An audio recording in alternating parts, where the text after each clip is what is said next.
Hi, Laura Silva here. I'm so happy that you decided to experience a Silva Mind Body Healing Home Study course. And it really means a lot to me that you make the most of this program, that it really does for you what you're hoping that it does for you.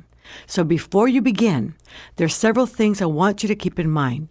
1, get yourself a journal or a notebook for you to jot your thoughts, your ideas, and your discoveries about yourself. You can even use your laptop if you wish. This is going to help you along the way to document your growth and your realizations. In addition, as soon as I finish talking to you, sit down and write your goals for health. Now, these goals can be short-term, medium-term, and long-term. You want to set goals that you can achieve and manifest in a very short period of time, between 1 and 2 weeks, maybe within the month.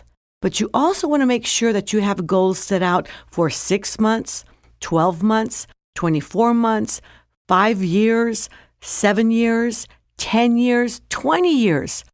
Create a goal that is going to describe how you are going to conclude this life. Take the time to describe a life that is strong, full of vitality, with great energy. A life of a person who is in their upper years of age, still productive, resourceful, quick thinking, sharp, and smart. 2, this course is a 10 CD course. It's going to be best if you follow that order. And the reason I say that is because we are going to approach the healing process in this manner. We are first going to discuss the cause of 90% of all health challenges, and that is stress. But more than that, it's really important that you focus on the core emotions that lead to stress. We'll talk more about that later. Then we're going to move on to working with the belief structures that govern your living experience. And not only your living experience, but your health as well. From there, we move on to the healing of the emotional body, the spiritual body, the mental body, and the physical body. You'll also learn to work with different aspects that will bring in new elements to your meditations. Not only that, but you'll also learn what needs your bodies require in order to maintain health and well-being. The physical body needs to meet certain requirements, as does the spiritual body, the mental body, and the emotional body. When you hear these requirements, you may think, I already know that. And you probably do. But are you doing it? Knowing is not enough. It's actually the doing that is where you're going to find the real healing in this process. They may seem really simple and obvious, but unless you're actually doing it, you're missing the whole point. You must go through each one of these different requirements of each one of those bodies and discover whether you're meeting those requirements fully and completely. Because if you're not, then you are missing some of the very fundamental processes that will lead to health. I sometimes hear people say, well, gosh, that's just a lot of talk. We're not getting to the real meat of things. But you see, that is the real meat of things. That is the real core of what you must do in order to have true health and well-being. And it's not that difficult. That's the whole point. Healing does not have to be challenging. You just need to do what it takes. And unless you do, the healing will not happen. A lot of times people are looking for the quick fix, the shortcut. Tell me what I have to do right now because I want to be healthy tomorrow. The fastest way to get to the outcome of health is to make sure that each one of the requirements of each one of your bodies are met. 3, when you're working with stress, pay special attention to what causes fear and anger in your life, and pay close attention to those core emotions we'll be discussing, because those core emotions and fear and anger are going to help you get to the root of what may be the real cause of your health problem. 4, when we get to beliefs, make sure that you take the time to write down the beliefs that are holding you back from enjoying your life freely and completely. Jot everything down because this way you can keep track of what you really want to achieve. Of greatest emphasis, if there's nothing else that you take away from this program, I hope that you do understand the importance of managing stress, discovering what makes you angry and or afraid, and the beliefs that govern your living experience. If those two things you focus consciously on, and you really put a lot of your energy onto working through these elements or these factors, you will be on your way to health and healing. Your beliefs are a huge part of the healing process. Take the time to write down the limiting beliefs that you have in the areas of health, love, abundance, or money, career, and happiness. Because between managing your stress effectively and going beyond your limiting beliefs lies the real secret towards health and healing. 5, when we get into the meditations, make sure that always the last image you create is one of you in perfect health, of you whole and complete. 6, every time you imagine yourself whole and complete, you are going to do it in a holographic manner. That means that you are going to utilize all of your sensing mechanisms, your mind's ability to see, hear, taste, touch, and smell, and you're going to do it as if you are in the experience, as if you are already healthy, in a past tense sense. In other words, it is a done deal. 7, when we talk about the explosion of emotion, this is going to be an experience of projecting gratitude, appreciation, and love from your heart organ. So think back to a time that you have experienced deep and profound love. Think back of a time when you really felt gratitude and appreciation, and make a strong point of reference of what that feels like, because you are going to utilize that memory in every single exercise. You're going to project this explosion of emotion, of gratitude, appreciation, and love for being healthy, whole, and complete.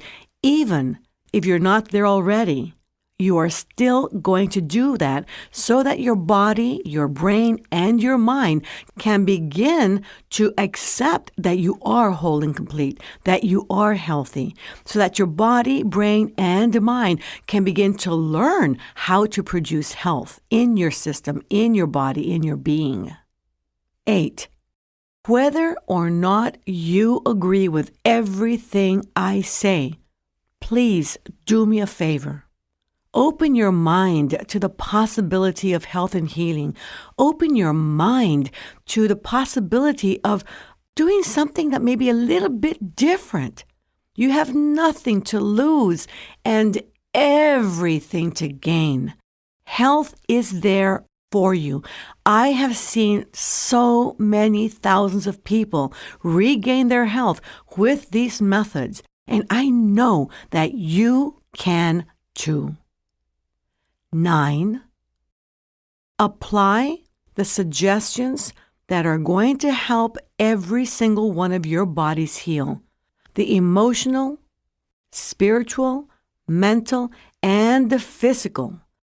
Do what it takes, because if you don't, you cannot honestly say that you have given it your best to regain health and be whole and complete. And 10, let's make an agreement right now that you and I will live a life of health. And when we move on from this planet, it is going to be because our mission is fulfilled. We have served our purpose We have fulfilled the reason why we came into this planet, and it is our choice to leave it. And let's agree to leave this planet in fine and perfect health, simply by taking a deep breath and entering deep and healthy, restful sleep. I challenge you to that. Enjoy. Hi, I'm Laura Silva Quesada, and I'd like to welcome you to the Silva Mind-Body Healing course. Before we begin, I really want us to come together and start thinking about what are some of the outcomes that we want to achieve. In order for us to be better prepared for the information that's going to be presented in this course, I'd like for you to consider a few things. Bring to mind what are the very goals you hope to achieve by listening to this course. Because something made you buy it, what are the very things that you wish to accomplish by the end of this program? By the time you finish the last CD of this course, what do you want to look like? What do you want to feel inside and out? How is your thought process going to be different and better?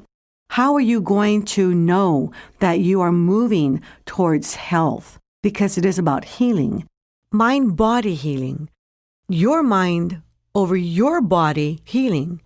It's about whole body healing, holistic healing, the kind of healing that occurs when you take responsibility for your body. Let's face it, the way our world is evolving today, can you really rely on somebody else or some other system outside of you being in charge of your health and healing in the near future? Your body as a whole has the capacity to heal itself. And to achieve true health and healing, you must actively participate in the healing process. There's a lot of techniques out there that can help in healing the mind, body, and emotions. Some techniques may seem like a quick fix, and that may be true to a certain extent, in that they do help alleviate the symptoms, emotional or otherwise, but may not get to the fundamental roots. For true healing, there is no real shortcut. The shortest route to true healing is to confront the true causes of illness, and that is very dimensional, and the reason why we must work with the healing of all of our parts, the emotional, the spiritual, the mental, and then it can all be made manifest in the physical. It's important for you to have a clear understanding in your mind, in your being, as to what all you do want to achieve. Now, I know that some of us have different health needs, and some of us know a lot more information about health and healing, others maybe not as much. Here, you're going to learn information that can truly change your life for the better and can truly lead to a healthier you, a holistically healthier you, where you feel, believe, think, behave, and you live and talk with health just pouring out of you. The tools, the information, the concepts, the techniques, the discussions will be presented in a way that I hope will definitely make a difference in your life for the better. Think of what you want to achieve as an outcome, as to where health is concerned, because you must have a clearly defined outcome in your mind. We're talking about health not only as far as health of the body. The body is the expression of everything else that's going on inside of you. Everything else is going on inside your mind, inside your spirit. All of that is invisible and intangible within you expresses itself in your body. And simply because it's so obvious as to where you stand internally by what you express or represent externally. This is going to be a journey of self-discovery for many of you. And you may want to listen to this home study course with someone who is supportive of your healing process or is in the process of healing themselves.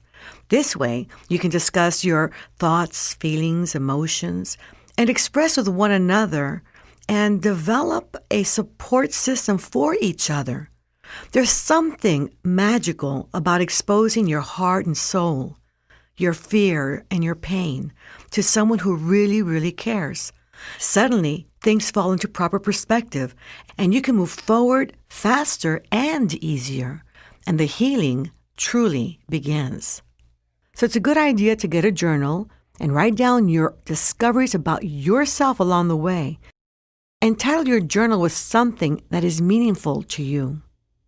There's a heartfelt reason why I've taken a lot of time and a lot of interest in studying holistic health. Although today I am so healthy and I love my life. I love my husband, my children, family members, the people I work with. I have a wonderful, wonderful life, and it's healthy. There was a time that it wasn't all that way. There was a time when my body was broken, my spirit was broken, my heart was broken, my way of thinking was not resourceful or productive. I felt a disconnect with God. It was just a time that was a very gloomy time in my life. Those things that happen in our past tend to result in certain outcomes, certain belief structures that govern our living experience. And it was really a great concern to me at one point in my life, many, many years ago, that if I didn't do something now to change it, I was not going to have a life, much less a healthy life. I was to have no life, because the direction that I had taken at that time was getting worse and worse and worse. The energy was evolving in a very negative way, and it had to stop. So I very clearly remember the moment when I made a decision that I was going to turn my life around. I was going to turn my health around. And it wasn't just about the body. It was about my spirit. It was about my mind. It was about my emotions. It was about my belief structures that were governing my living experience. And when I stopped to think and work with that, I literally felt like, where do I begin? Where do I begin? I'm such a broken mess. And I thought, well, just take the first step, because until you do, you won't know what the next step is going to be. And I want to say how happy I am for you that you have taken this step, because this is the first step that is going to open the door towards your healing process. And we're going to do this together. I want you to listen to my voice. I want you to know how passionate I am about wanting to give you this information, because I know that it saved my life. I know that if it wasn't for this, I wouldn't be here today being able to share this information with you. I know that if I can just reach your heart, reach your soul, reach you deep inside, this information, when you apply it, will make your life, your health better. This is the only body you have. This body is going to carry you through the rest of your life. Now, how do you want to be? At this very moment, you can decide. You can decide to have a life of health, of strength, vitality, of joy, a life of love, a life where you're true to yourself and you carry yourself with vigor, or you can choose to do nothing, depending on somebody else to take care of your health, and continue to evolve your life with old beliefs that are going to say, oh, people, when they get older, they begin to hurt. They begin to get diseased. They get tired, can't stand up straight. Their bones get weak. What do you choose? Because you can truly turn it around. You can truly choose to live with a quality of life that is going to be healthy in every respect of the word healthy. Get yourself in a mental state that is going to allow this information to go deep within you, that you will be able to utilize it, that you'll consider applying the tools, techniques, and the concepts, and that you will be able to make changes for the better. By this time, you realize that we're not just going to focus on just the health of the body, because that's not enough. It's not enough to just say, okay, I want to fix my body up, because the body will not get healthier if the rest of you is not healthy as well. The whole body is referred to as having three components: the spirit, the mind, and the physical body itself. But what is not usually addressed is probably the most important component of health, and that is your emotions. Most people don't like to deal with their emotions because it's either too revealing or can be very challenging or difficult, even painful. And some of you at this point in time would probably think, okay, this is where I step out because I don't want to go there. Well, guess what? If you don't go there, you're not going to get healthy. I want to be really upfront with you right now.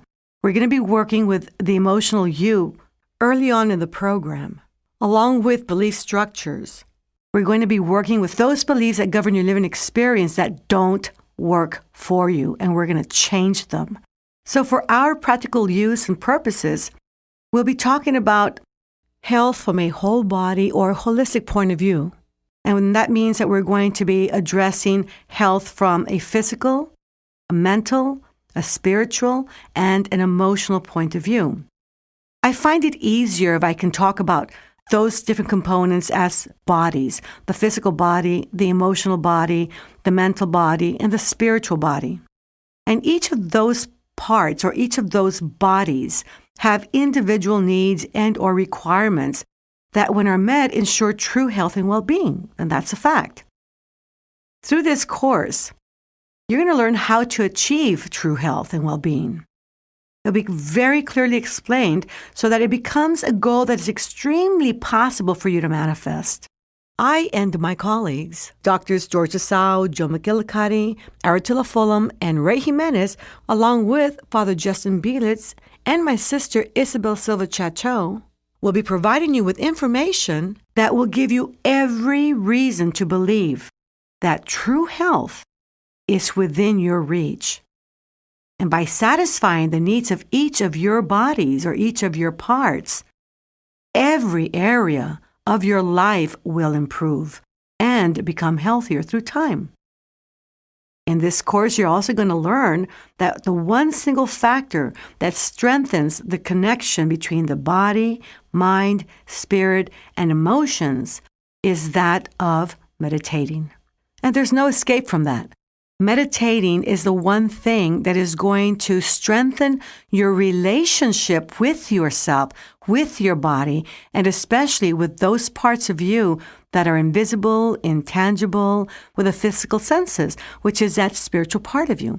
The only true way to relate to that part of you that is spiritual and invisible is through meditation.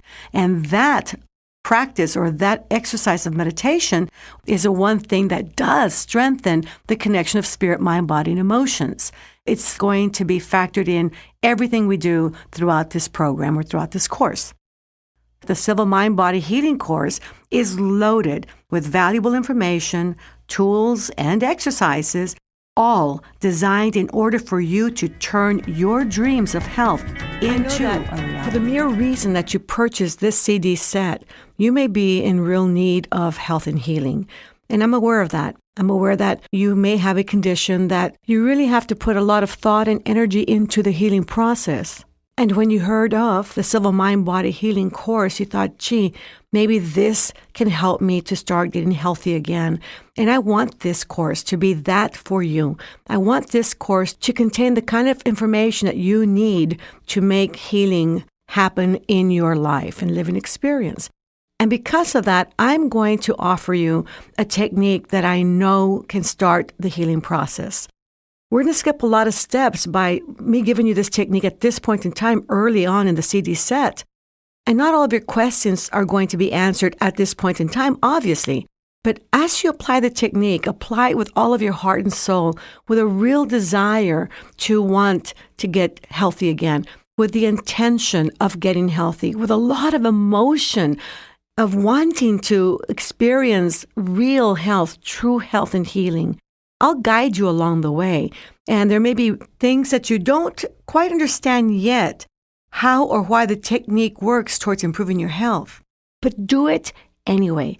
Do it anyway, because as you go through every CD, As we move forward in healing our belief structures and managing our stress effectively and healing our emotions and our spirit and our mind, and then more tools to be applied to healing the body, you will see and you will discover how everything that you're going to hear from here on forward fits in to this one technique. But I really want you to start now, and you can. So I'll share with you the hollow viewing technique with elements in there that you need to have for greater success in achieving your outcome of health.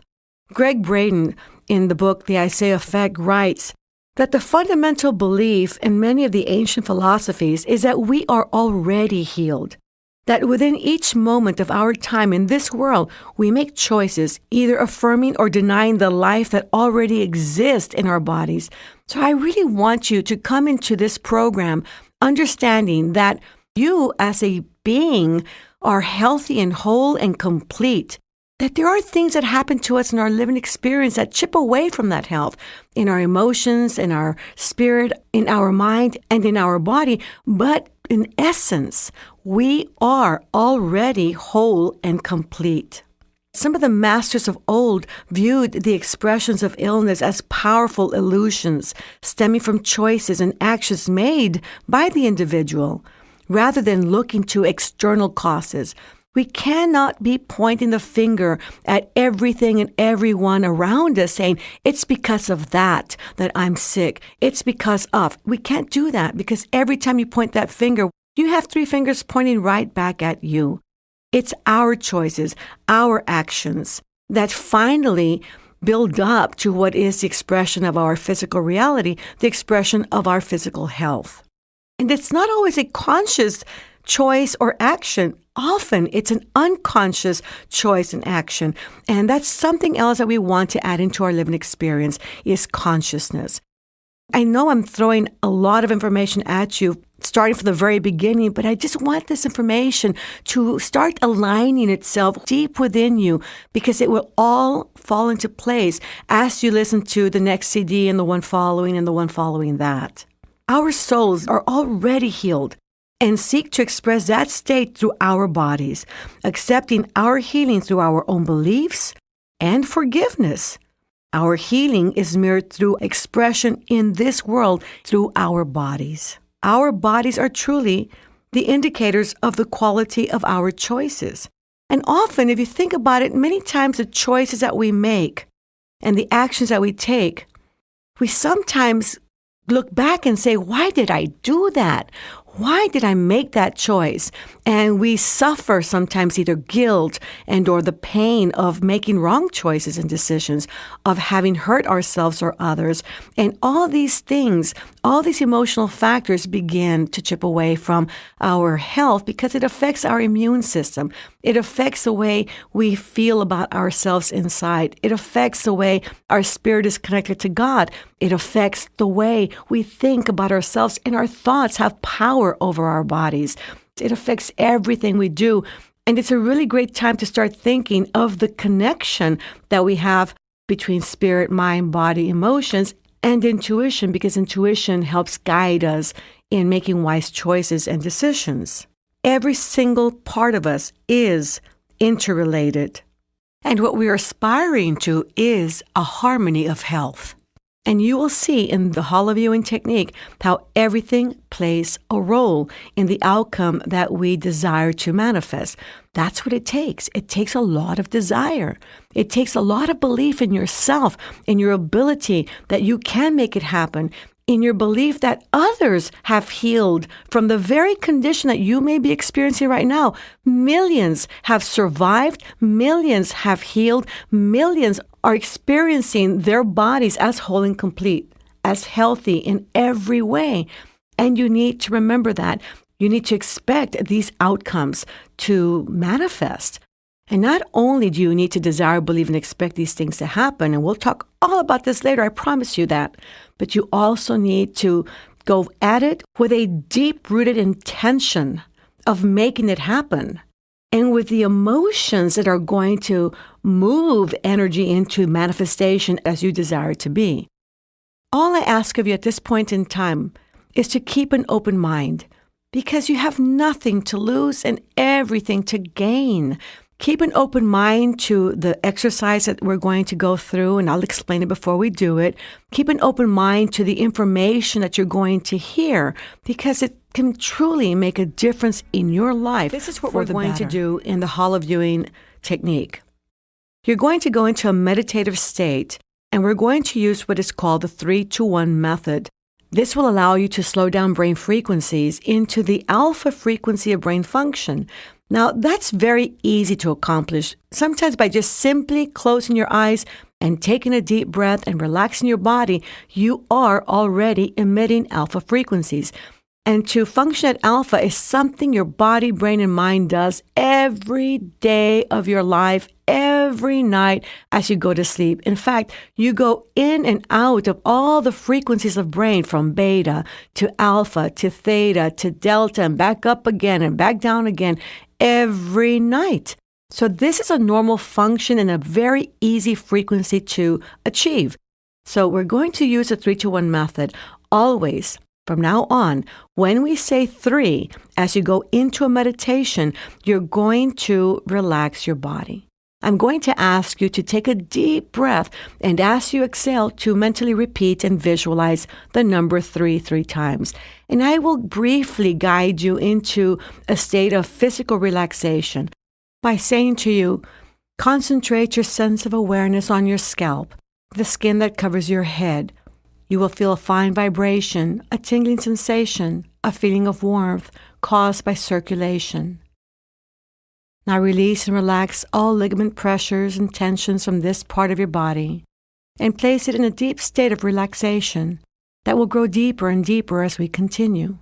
As I say that statement, you are then to focus your attention on your scalp, and then later the forehead and the eyes, face, and all the way down your body, down to your toes.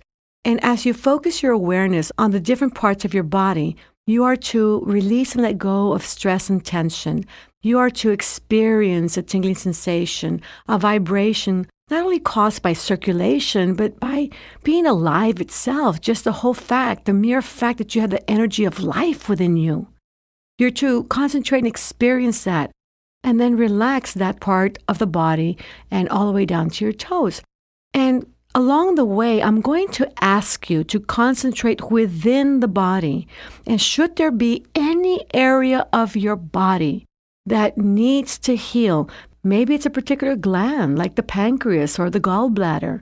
Maybe it's an organ, your heart, your lungs, or something along those lines.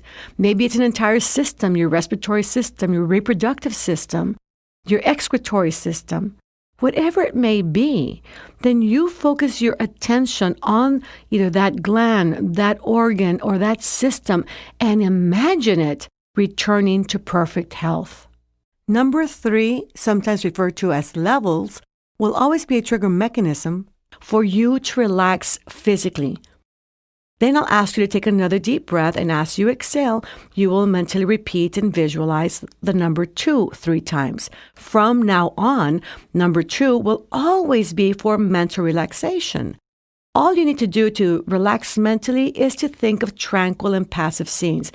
You're going to experience this scene. It could be imaginary, it could be real, in a very real way, as if you are in the experience, incorporating all of your mental senses, your ability to see, hear, taste, touch, and smell with your mind. And you're going to experience it in a very holographic manner. The more real you make the mental experience, the better it is for you, especially as we move forward in our mental exercises and begin to incorporate elements of psychoneuroimmunology, which is how we use our minds in a special way to influence the nervous system and the immune system towards health and healing. And we do that mostly through the images that we create. So when you create an image or a scene or an experience, a mental experience, you want to put yourself into the experience as if you are really there, experiencing it in a very real manner, in a holographic manner. Then I'm going to ask you to take another deep breath, and as you exhale, you will mentally repeat and visualize the number 1 3 times. Number 1 is your starting point. At that moment, you are now at a place, an internal space where you can get started, where you can now deepen more into the experience. and then begin to incorporate imagery that's going to help attract what you want as far as health and healing is concerned. And I will guide you every step of the way. During the meditation, I will guide you to deepen further by counting from 10 to 1, or relaxing your eyelids and allowing that state of relaxation to flow slowly downward throughout your body. Or I may even ask you to project yourself to a real existing place that you go to relax physically, and allow you to remain there for a few moments, enjoying it in a holographic manner, with all of your sensing mechanisms as if you are already there. Now, this is important because this is what it takes for you to begin to experience yourself in a situation as whole and complete, as fully present, and this is going to play a vital role in your health and healing. Once we have deepened, then I'm going to ask you to visualize your health condition. You're going to visualize it in an area of your mind that is past your eyelids, out and away from you. Now, a lot of these instructions, I will be repeating them throughout the course because I want them to be very clear to you as we move forward, but it's important that you start the healing now. So when I ask you to picture something, remember to do it past your eyelids in an area that is out and away from you. And that area is what we call your mental screen area. That's where you're going to project all of your scenes, all of your images. It's going to be past your eyelids and slightly above the horizontal level of sight, in a very comfortable position of your eyes, tilted slightly upwards. Now, you're going to first picture a gray tone or black and white image that's kind of small, almost like a Polaroid snapshot of you and your health condition, your health problem, your health challenge, however you want to view it. It's preferable if you just view it in either gray tones or black and white and kind of small away from you, like a picture, like a still picture. And now study it. Why do you have this health challenge to the best of your ability? Why do you have this problem? And notice how it's affecting everything about your life, your relationships, maybe your working ability, your way to enjoy your living experience, everything. And study it for just a few moments, and I'll guide you along the way. Once you do that, you're going to imagine that scene getting smaller and smaller and smaller and smaller until it poofs away. And you might even want to hear in the background, poof. And at that very moment when it poofs away, imagine another scene, colorful, coming towards you. Stop it from approaching or getting too close. And that way you can view this very colorful scene of you in perfect health and make it dynamic, lively, make it very, very appealing to your senses. Study that image of you already healthy, of you whole and complete, of you without this health problem. And imagine what you look like, totally healthy, perfectly healthy, whole, complete. You look wonderful. You look fabulous. And it's so appealing. Make the image larger still. Make it dynamic and colorful. And make it even more appealing to your senses. And as you bring it closer, does it still feel good? Does it feel even better? Do you want it even more to see yourself healthy and strong, walking and talking and moving in a very healthy manner? Your body looks good. Your muscle tone is healthy. The color in your skin is good. Your hair is healthy and robust. There's a sparkle in your eye. There's a smile to your face. There's an energy radiating out from within you that expresses true health in every way, in your body, in your mind, in your spirit, in your emotions, and you're living with belief structures that support health and well-being of you being whole and complete. Get it just right. And then make it larger still, large enough to come wrapping around you and you find yourself in the experience. And now you are that person who is whole and complete and perfectly healthy because you really are. Experience how it feels to have that inner strength and vitality, to have that energy radiating out from within you, to be able to have strong muscles, to stand tall, to have this great healthy glow about you and color in your skin and healthy hair and nails. How does that feel? Experience it with all of your sensing mechanisms. Experience yourself whole and complete. Experience yourself perfectly healthy. And allow your body, brain, and mind to memorize that feeling. And now carry yourself with your imagination into the future and notice how this makes a difference in your life for the better. Notice how it makes a difference in your relationships with your family members or coworkers, in the way you go about your life. Imagine yourself in every aspect of your life. And answer these questions. What is it I actually want to achieve for the rest of my life in this area of health? Who's going to be giving me feedback along the way? That I am perfectly healthy besides myself are their loved ones, a spouse or significant other, children, coworkers and friends and family members. When is this going to happen? When can I expect the first signs or indicators that I am moving in the direction of health and healing? How is it going to make my life different and better? And why? Why is this important to me? At this point in time and from the area of your heart, project outward an explosion of emotion of why this is so important. Is it because you want to live? Is it because this is important to you? You have family that you want to raise. You have people that you want to keep loving. You have an important mission and purpose in life, and you're not done with your mission.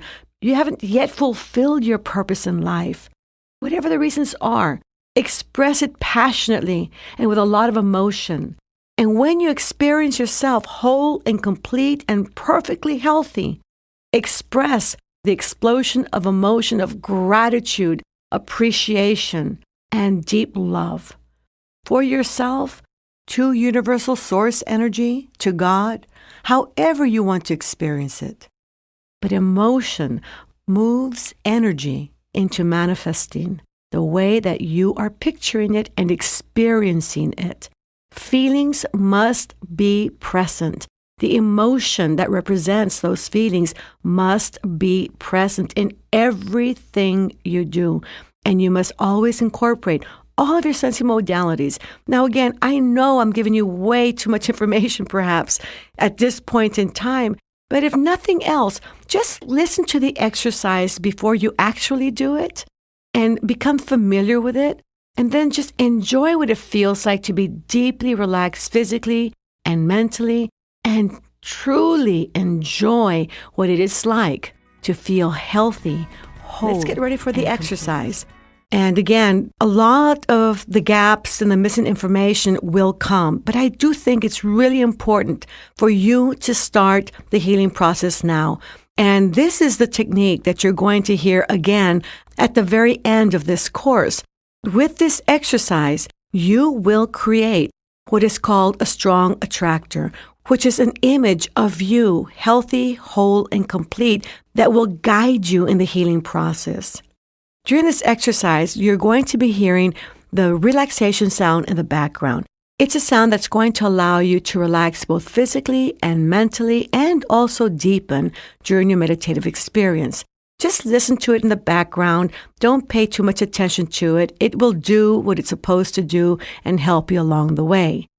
Before you actually do the exercise, get yourself into a comfortable position. Now, that could be sitting in a chair with your palms on your lap and your feet flat on the floor, your spine somewhat erect, but not too rigid and not too relaxed. In other words, a comfortable sitting position that you can endure for about maybe 30 minutes. Or you may even get yourself into your bed or a prone position, but do note that when you get too comfortable, you might have a tendency to go into sleep, and we don't want you to go to sleep. We want you to be very conscious during the exercise. You'll also take occasional deep breaths, and throughout the exercise, together with those occasional deep breaths, maintain your breathing paced and rhythmic, slow, conscious, deep, rhythmic breathing, allowing your belly to rise and to fall, and continue this slow, conscious, rhythmic, paced breathing throughout the entire exercise. Do listen to this exercise with your eyes open in a safe environment first before you actually do it. This way you'll know exactly what you're going to experience and there won't be any surprises built in there. Now, some of the things that you may not quite understand yet will become very clear to you as you listen to the coming CDs. But I'm happy that you're getting started with the healing process now by doing this exercise. This exercise is to be done, as with all exercises, in a very safe environment and never while driving or operating any kind of heavy machinery. You must be in a safe environment where you can really focus all of your attention to what you're doing and the healing process. That's when you're going to get the greatest benefits. At the end of the exercise, you'll notice that we'll be creating that image of you of whole and complete, of being in perfect health. That strong attractor image will be incorporated in some of the exercises we'll be doing. So it's going to be part of how you're going to evolve your imagery as you go through the program and heal every single part of your being. Anytime from now on that you think of your health problem, only and always imagine the strong attractor that you will create in this exercise. And from now on, focus all of your energy on you being in perfect health, whole and complete. Let's begin.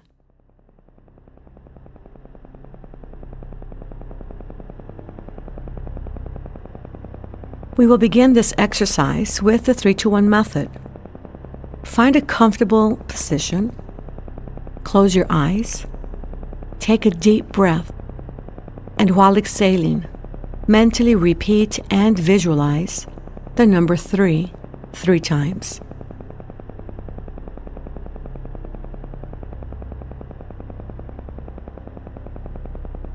Level 3 is for physical relaxation.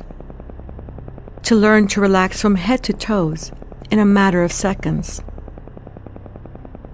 To help you learn to relax physically at level 3, I'm going to direct your attention to different parts of your body. Concentrate your sense of awareness on your scalp, the skin that covers your head. You will detect a fine vibration, a tingling sensation, a feeling of warmth caused by circulation.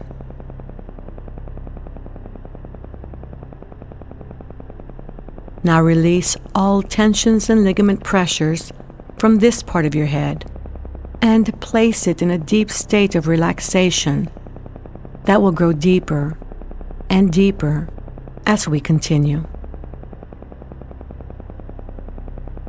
Concentrate your sense of awareness on your forehead,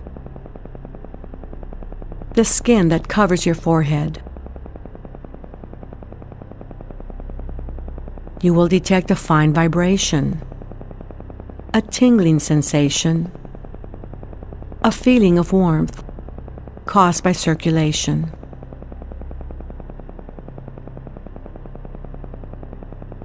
Now release and relax all tensions and ligament pressures from this part of your head and place it in a deep state of relaxation that will grow deeper and deeper as we continue.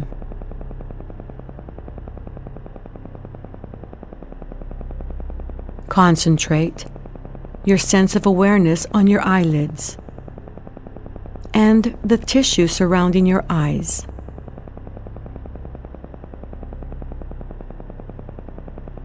You will detect a fine vibration, a tingling sensation, a feeling of warmth caused by circulation.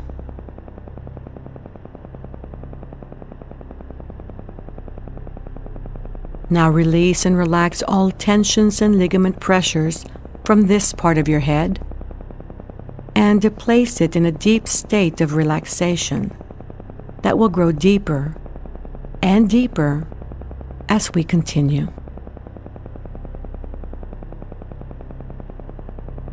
Concentrate your sense of awareness on your face. The skin covering your cheeks.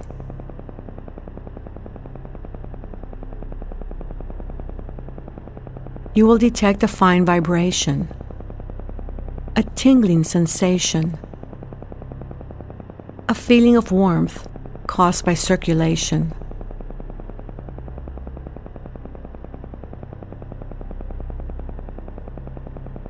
Now release and relax all tensions and ligament pressures from this part of your head and place it in a deep state of relaxation that will grow deeper and deeper as we continue.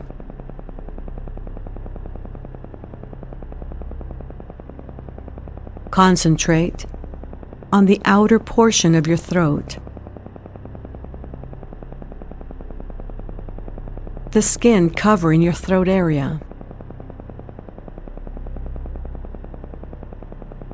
You will detect a fine vibration, a tingling sensation, a feeling of warmth caused by circulation.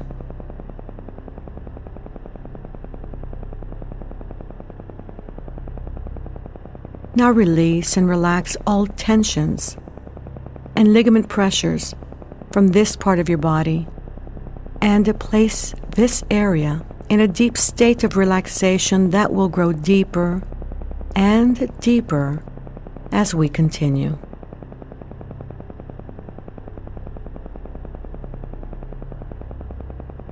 Concentrate within the throat area. Relax all tensions and ligament pressures from this part of your body and place it in a deep state of relaxation, going deeper and deeper every time. Concentrate your sense of awareness within your entire head and throat area. Imagine every cell, tissue, and organ in this part of your body functioning in a healthy, rhythmic manner. If there is anything that concerns you in this part of your body, imagine it functioning in perfect health.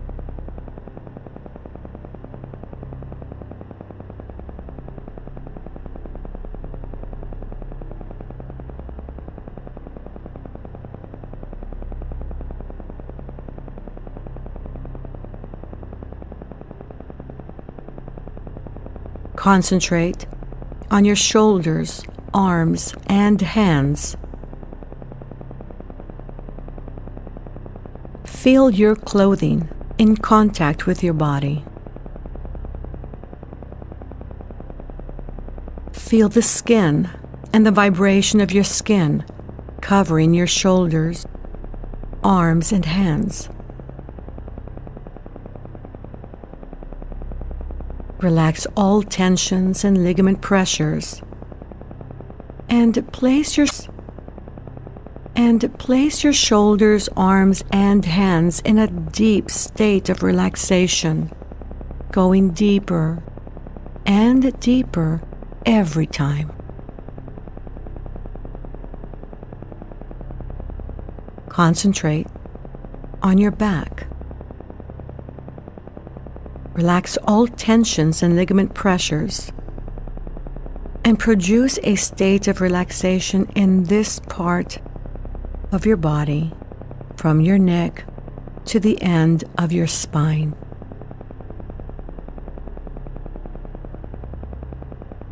Imagine every cell, tissue in this part of your body, every muscle, every bone, to be functioning in a normal, healthy, and rhythmic manner. If this is a concern for you, spend some time imagining your spine in perfect health.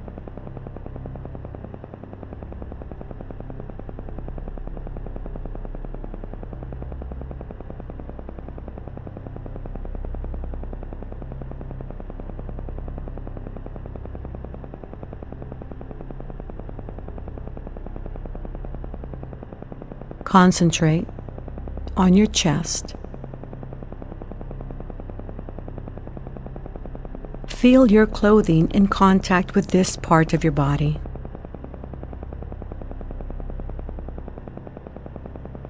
Feel the skin and the vibration of your skin covering your chest.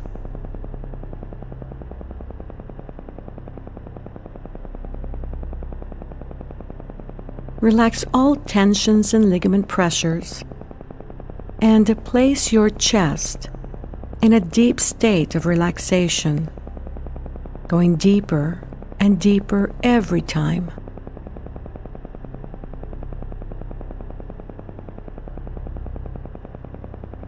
Concentrate within the chest area.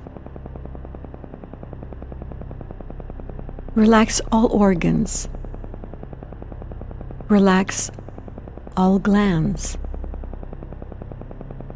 Relax all tissues, including the cells themselves, and cause them to function in a rhythmic, healthy manner.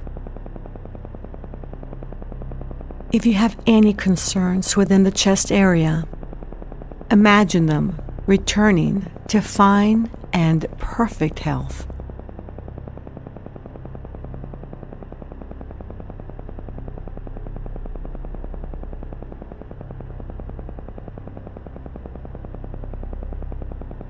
Concentrate on your abdomen.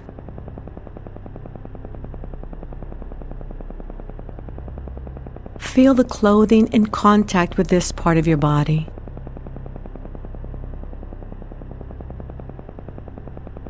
Feel the skin and the vibration of your skin covering your abdomen.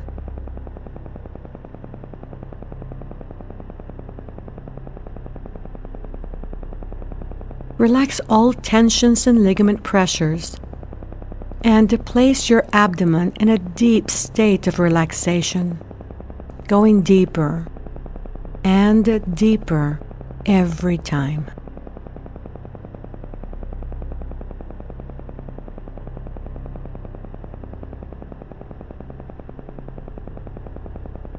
Concentrate within the abdominal area. Relax all organs. Relax all glands. Relax all tissues, including the cells themselves, and cause them to function in a rhythmic, healthy manner. If there's any concern within your abdomen, imagine it returning to perfect health and functioning in a healthy, rhythmic manner.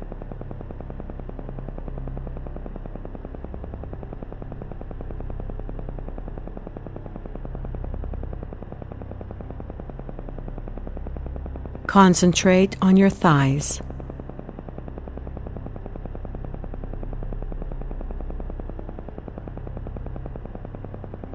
Feel your clothing in contact with this part of your body. Feel the skin and the vibration of your skin covering your thighs.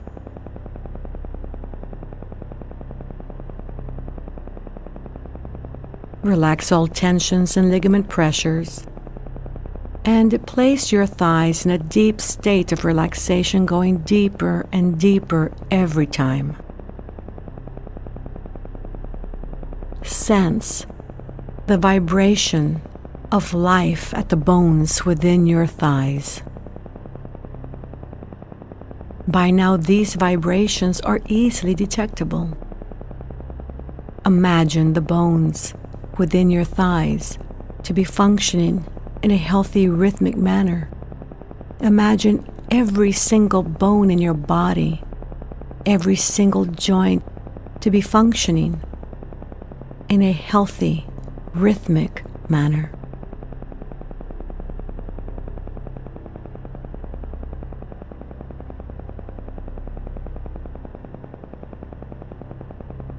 Concentrate on your knees. Feel the skin and the vibration of your skin covering your knees.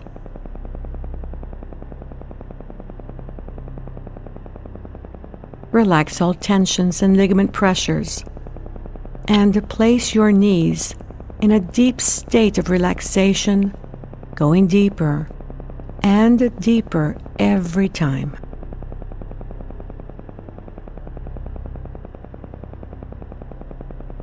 Concentrate on your calves.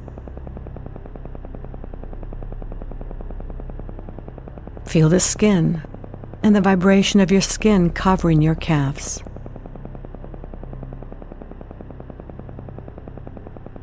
Relax all tensions and ligament pressures, and place these parts of your body in a deep state of relaxation, going deeper and deeper every time. To enter a deeper, healthier level of mind, concentrate on your toes. Enter a deeper, healthier level of mind. To enter a deeper, healthier level of mind, concentrate on the heels of your feet. Enter a deeper, healthier level of mind.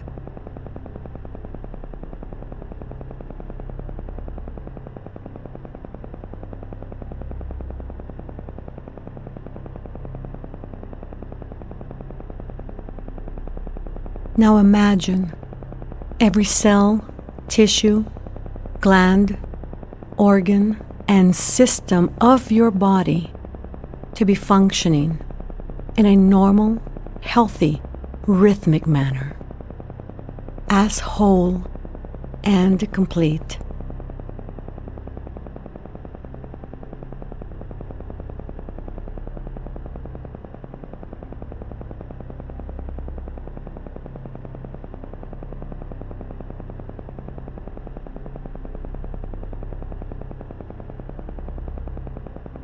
Take another deep breath, and while exhaling, mentally repeat and visualize number 2 3 times.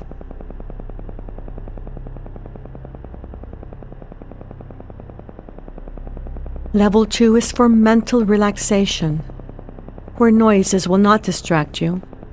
Instead, noises will help you to relax mentally more and more. To help you learn to relax mentally at level 2, I'm going to call your attention to different relaxing scenes. Experiencing any scene that makes you feel tranquil and passive helps you to relax mentally.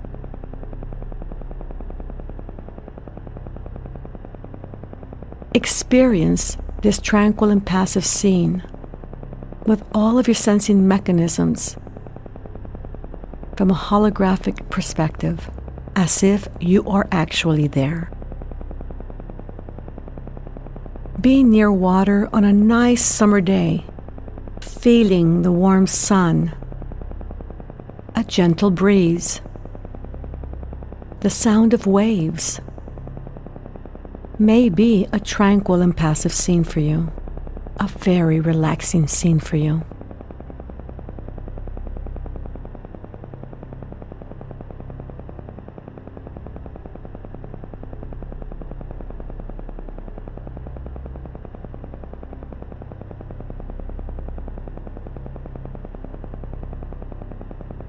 Swinging on a hammock may be a tranquil and relaxing scene for you.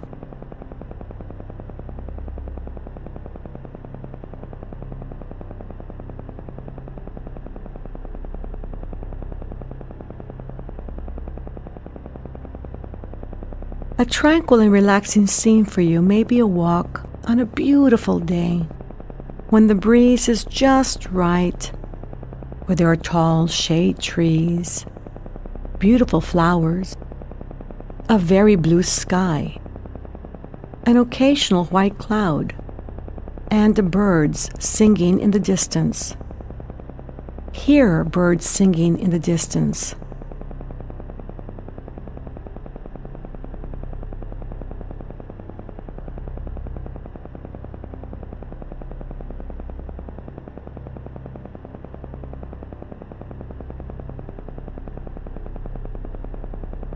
This is mental relaxation level 2, where noises will not distract you. To enhance mental relaxation at level 2, practice visualizing tranquil and passive scenes. Take another deep breath, and as you exhale, mentally repeat and visualize the number 1 several times.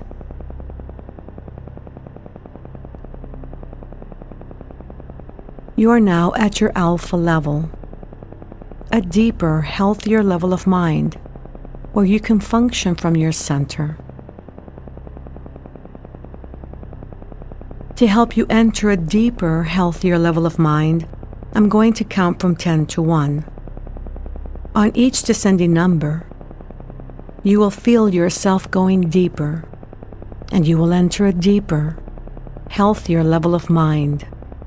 As I count from 10 to 1, you may imagine yourself as if in an elevator, descending from the 10th floor to the 1st floor. 10, 9, feel going deeper. 8, 7, 6, deeper and deeper.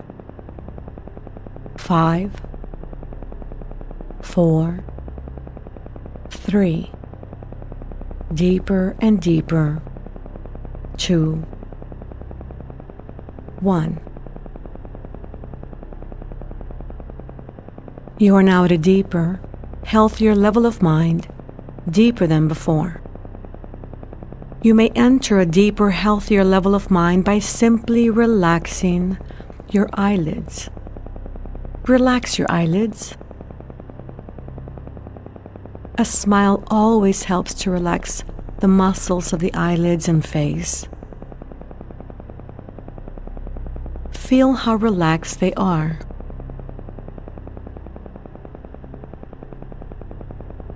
Allow this feeling of relaxation to flow slowly downward throughout your body, all the way down to your toes.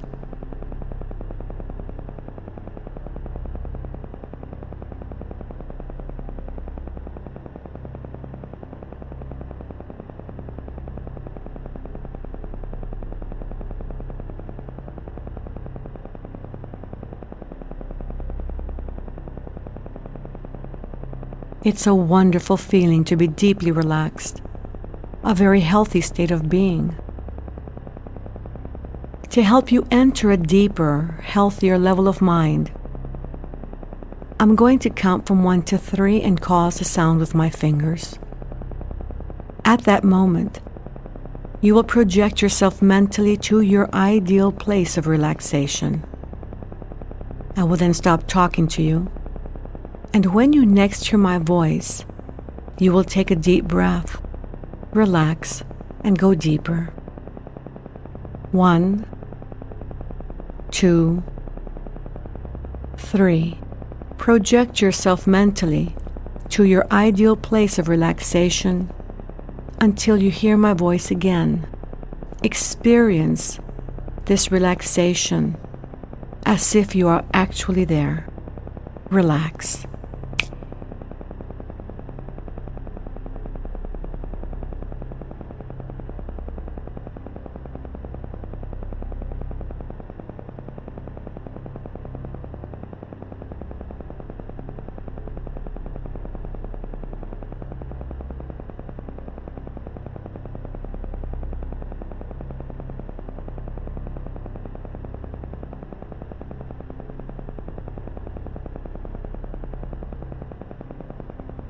Relax. Take a deep breath, and as you exhale, relax and go deeper.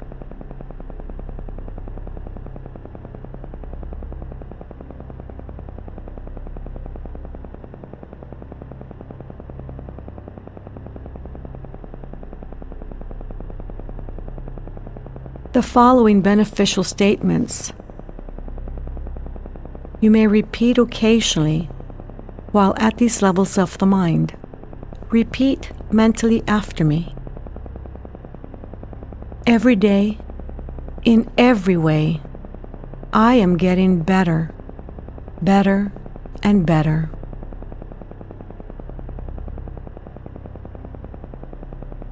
Positive thoughts, suggestions, and images bring me benefits and advantages I desire.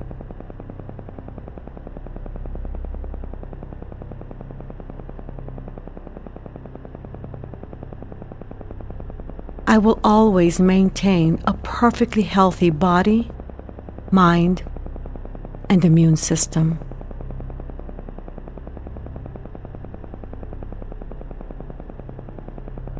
At this time, bring to mind your health condition and imagine it on your mental viewing area that is past your eyelids, out and away from your body, slightly above the horizontal plane of sight, projected onto the mental screen area. Project an image in gray tones or black and white, not too big, like a Polaroid picture perhaps, a still picture, and study your problem. To the best of your ability, analyze why you have come to this point.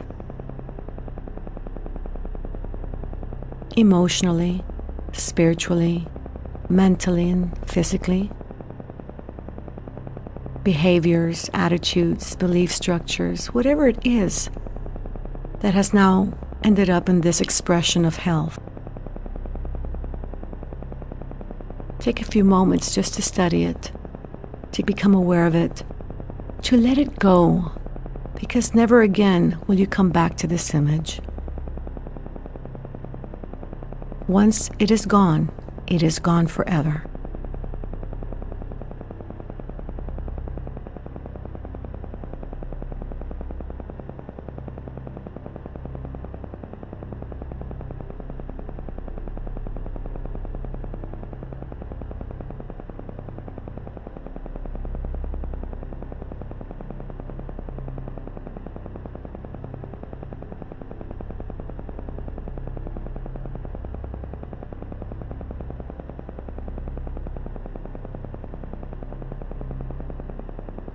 Now imagine the image getting smaller and smaller, going farther and farther away, until it poofs out of sight. And at the same time, imagine an image colorful and dynamic of you with perfect health appearing. Not too big and not too close. Keep it somewhat at a distance so that you can study it. And you can imagine yourself so strong and healthy, vibrant, energetic, happy, whole, and complete. You look wonderful. Bring the image closer to you, make it bigger, colorful, and dynamic, and observe yourself in perfect health. Look how wonderful you look. The smile on your face, the color of your skin, the sparkle in your eye. Look at your posture, your strength, the energy that radiates from deep within you of health in every respect, in your emotions, in your spirit, in your mind, holding healthy beliefs that attract what you desire into your living experience. And it shows in your body. Perfect image of health. Make the image bigger still. Take a deep breath, and as you exhale, allow it to come wrapping around you and find yourself in the image itself as whole and complete. How does it feel? How does it feel to be so strong and healthy, so energetic? What are people telling you?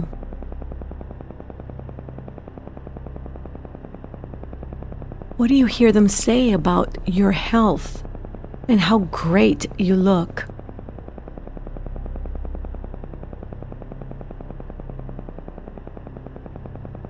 Imagine looking at yourself in a mirror, how healthy your skin and your hair look. And you can't help but smile because you feel so whole and complete, so healthy, so vibrant.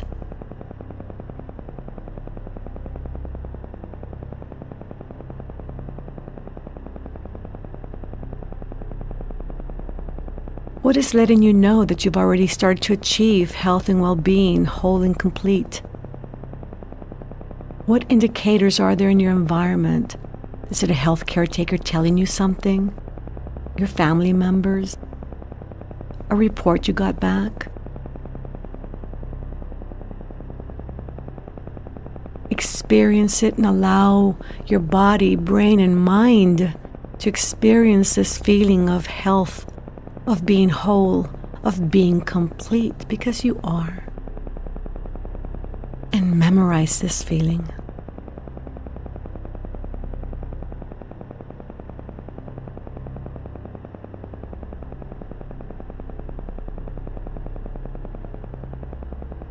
From now on, every time you think of your health situation, you will only think of this feeling, of this image of you as being whole and complete, and experience it once again every time it comes to mind.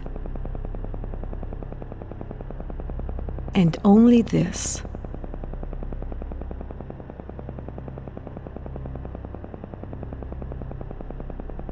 In following exercises, we will reinforce this experience of health and well-being.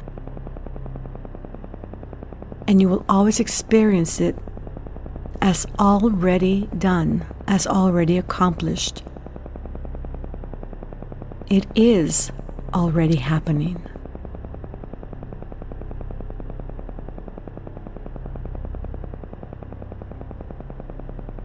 Take a deep breath, relax, and go deeper, and remember this feeling.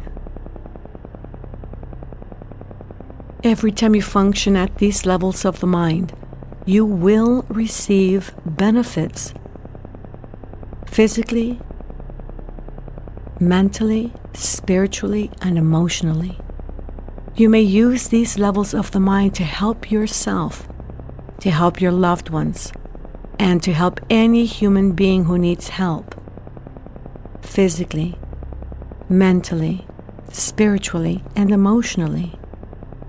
You will always use these levels of the mind in a constructive, creative manner for all that is good, honest, pure, clean, and positive. And this is so. In a moment, I'm going to count from 1 to 5 and cause a sound with my fingers. At that moment, you will open your eyes. You will be wide awake, feeling fine and in perfect health, feeling better than before. 1, 2, coming out slowly now. 3. At the count of 5, you will open your eyes, be wide awake, feeling fine and in perfect health, feeling better than before, feeling the way you feel when you have slept the right amount of revitalizing, refreshing, relaxing, healthy sleep. 4, 5. Eyes open, wide awake, feeling fine and in perfect health. The best place to start the healing process is in understanding the role stress plays in the area of health. Because science claims that stress is responsible for about 90% of all health problems, then it's important to discover what triggers your stress and how to manage it effectively. The destructive effects of stress on one's health have been well documented for many years. Many of the health-threatening conditions can be fatal. We all experience stress to some degree or another. It's unavoidable. To make matters worse, stress is often accompanied by intense emotions, hostility, anxiety, and depression. There are life events that seem to cause stress to all people across the board. Things like illness, death, divorce, a big move, loss of a job, or some kind of profound life change rate really high on the list of stressful events.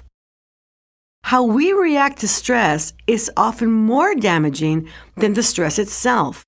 Although we may not be able to control everything that happens around us, we certainly can control how we respond to it. Our willingness to change our response to stress is often our biggest challenge in managing stress effectively.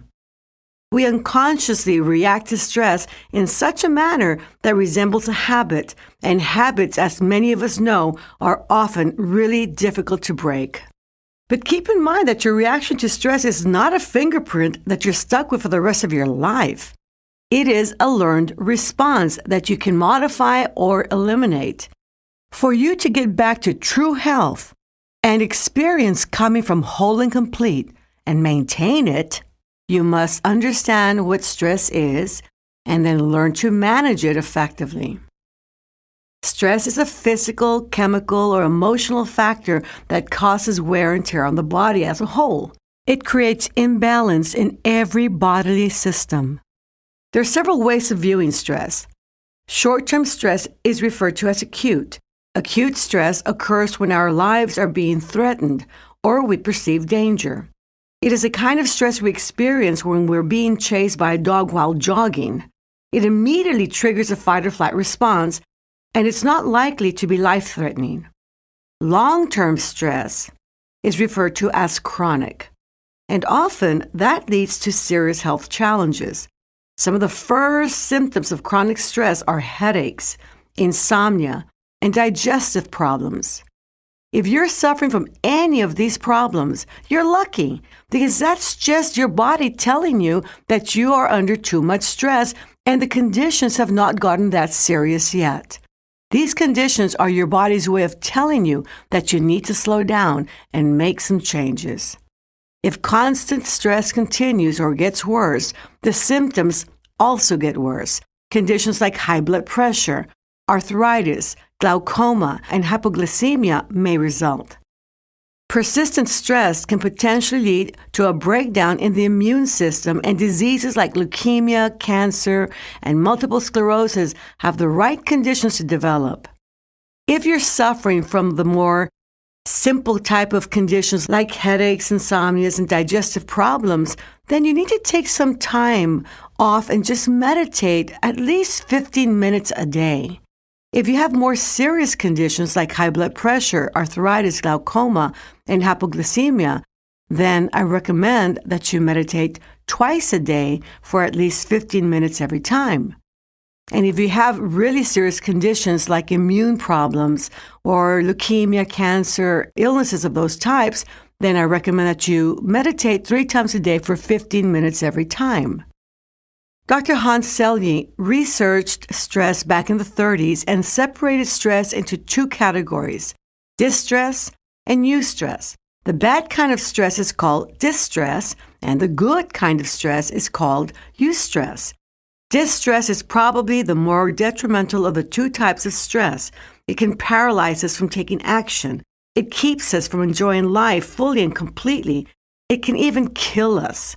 Distress usually occurs when you or someone close to you is ill, has lost their job, has lost a loved one, or can't pay the bills.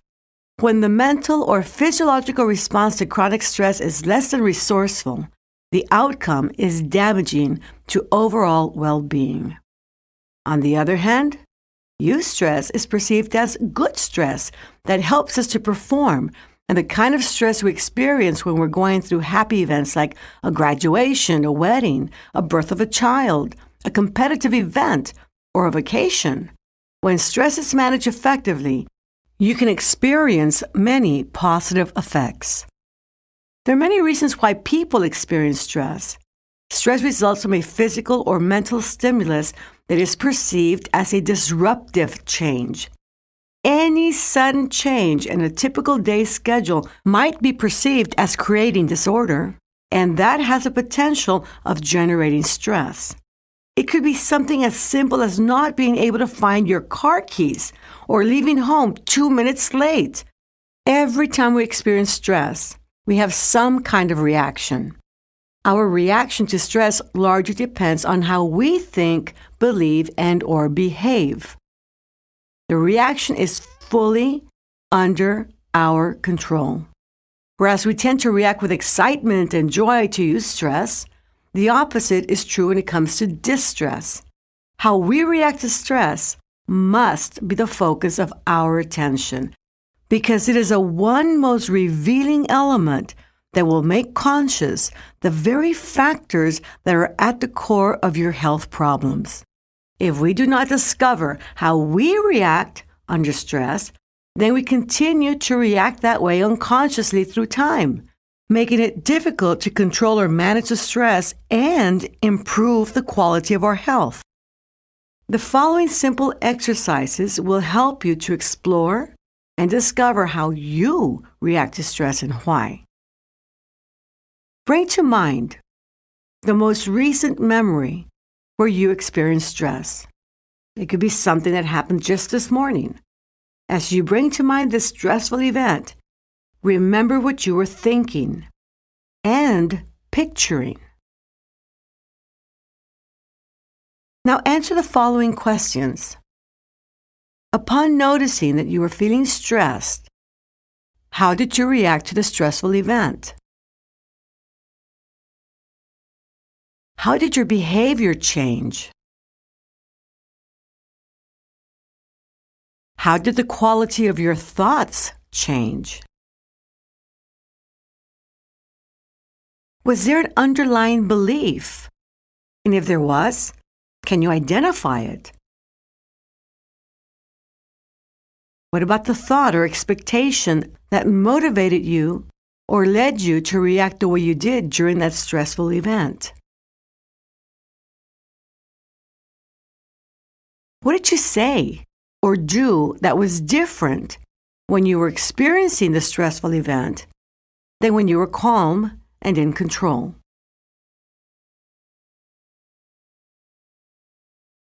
And what kind of physical changes did you notice in your body?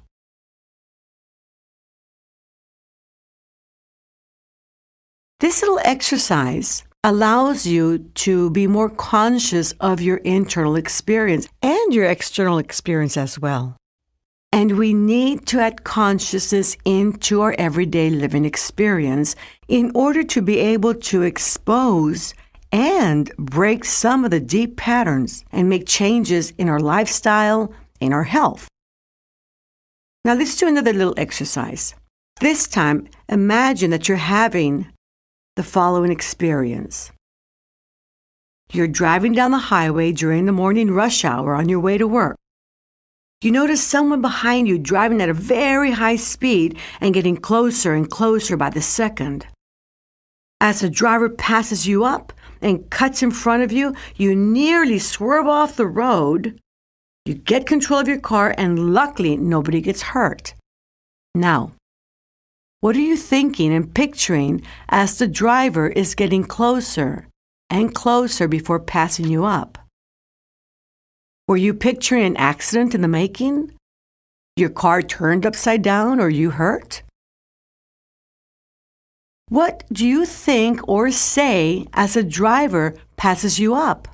How do you react? What do you do? Do you scream out in anger and wave your fist in the air? What belief or thought is fueling your reaction? Is it a belief like, only careless people drive that way? Do you feel anger? Do you have a sense of the situation being out of your control? And what physical changes did you notice in your body?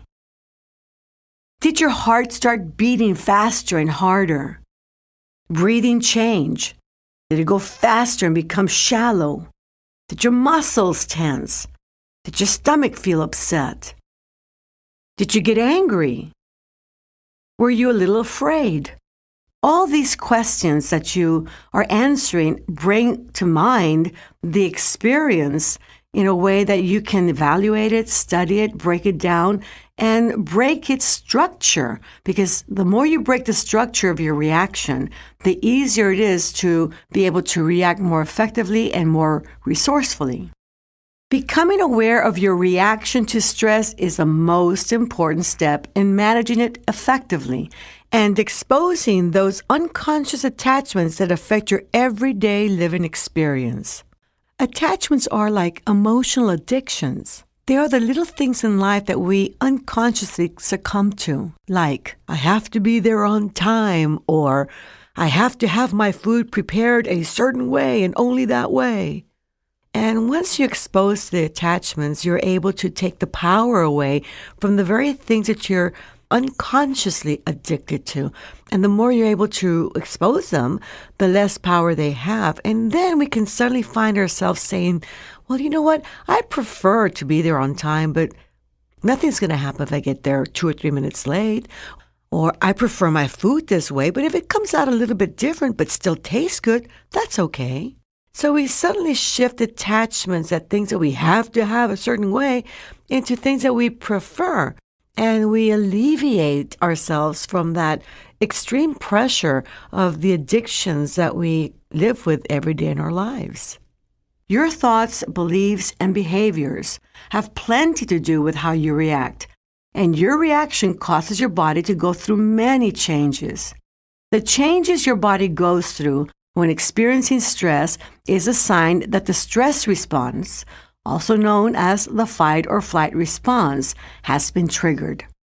The fight or flight response is a built-in survival mechanism. It is a response to perceived danger. Anytime we sense our life is in danger, the fight or flight response is triggered so we can run away from the danger or fight it in order to survive.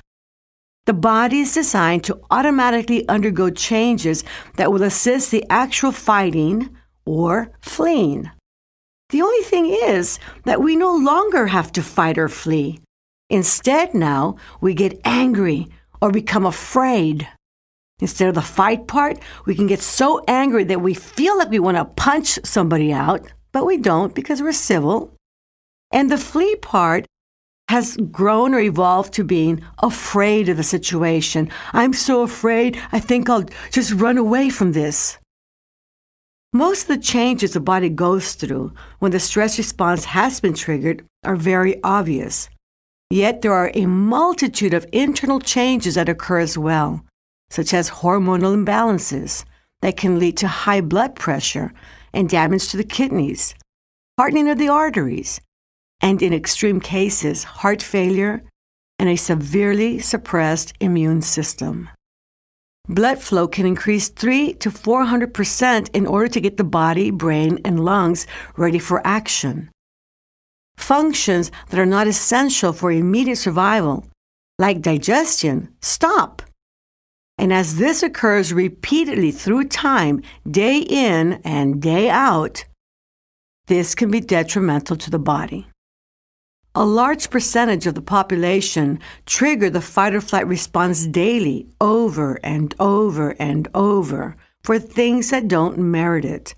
Accumulating stress that has little to do with physical survival and more to do with our emotional well-being. Through time, the buildup of stress is very real, but has no valid release. This buildup of stress becomes chronic, and damage to the body is inevitable. We can easily see then how constant activation of the stress response due to anger and fear can result in the many chronic diseases I've touched upon earlier. The fight or flight response was beneficial, even vital for our ancestors' survival. But this is not the case today. Look around you. We have survived as a race, as humanity. In these modern times, we rarely have a need to either fight or run away in order to survive. And so the response does not serve the same purpose today as it did in the long ago past. Even though the very response has evolved, the triggering of the fight or flight response through anger and or fear still creates the same symptoms in our body. You need to become aware of what makes you angry and or afraid in your everyday living experience. And how many times are you going to cause your heart to beat faster, your breathing to change, your digestion to stop, your inner processes to be put on hold, your muscles to tense, and hormones to be released into your system? This ongoing triggering of the fight or flight response is what leads to chronic tension type problems like high blood pressure, insomnia, arthritis, headaches, migraines, and digestive problems. The good news is that if a disease results from the inability to manage anger and fear effectively, then what is necessary to help restore balance is to have a greater awareness of what causes anger and fear. Then you must be willing to take responsibility to make the necessary changes so as to respond more appropriately. Lifestyle changes that involve a holistic approach and include meditation and relaxation are changes that lead to health. It is clear that we can safely say that the human race as a whole has survived. The response has accomplished what it was meant to do. And through time, that response has undergone its own evolution. Based on our modern-day reactions to stress, the fight or flight response no longer exists in its original form. Instead of fighting, we now get angry. We end up mismanaging the stress, allowing it the time to build up the potential to hurt us sometime down the road. Instead of fleeing, we now become afraid. What's important to notice is that unlike fighting and fleeing, being angry and/or afraid are not physical behaviors. They are emotions. At the very root of the fight or flight response is a need to protect the emotions. Stress triggers an emotional reaction, and it is worsened by what automatically goes on in the body when the fight or flight response is triggered. When we feel stress, it is no longer so that we can survive physically. It is so that we may survive emotionally. And if we can't survive emotionally or cope with our life and living, we might get very ill and possibly die.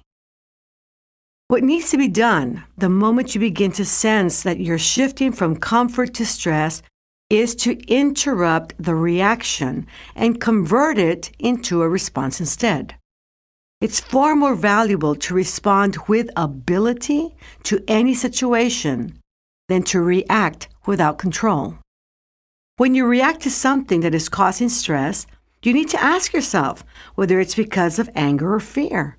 And what is the cause of the anger and/or fear? Anger and fear will trigger some very deep core issues that you may be unaware of, and that are at the very root of your stress reaction and your health challenges. The most common of those core issues have to do with abandonment, rejection, hopelessness, helplessness, and the lack of control. When a core issue is being triggered, the mere fact that it is being triggered means that it's something that belongs to your past. For example, when was the first time you felt abandoned? The answer could be something as simple as your parents going out to dinner and leaving you behind, or as serious as being left in front of someone's doorstep as an infant. The reality is that you might not even remember the actual past event, and yet the experience of abandonment was so deeply impressed that it resulted in an issue that is still being triggered today. When was the first time you felt rejected? Someone could have praised your sibling and not you. Maybe you were passed up at school or not picked up to play in a sports team, or the only one in your class not to be invited to a party. When did you first experience the feeling of hopelessness? Something like wanting the latest bike for your birthday, but your family didn't have the money to buy it for you. That alone could have led to a feeling of hopelessness. Wanting to try out for a sport, but you have a physical handicap, can also lead to hopelessness. When did you first experience the feeling of helplessness?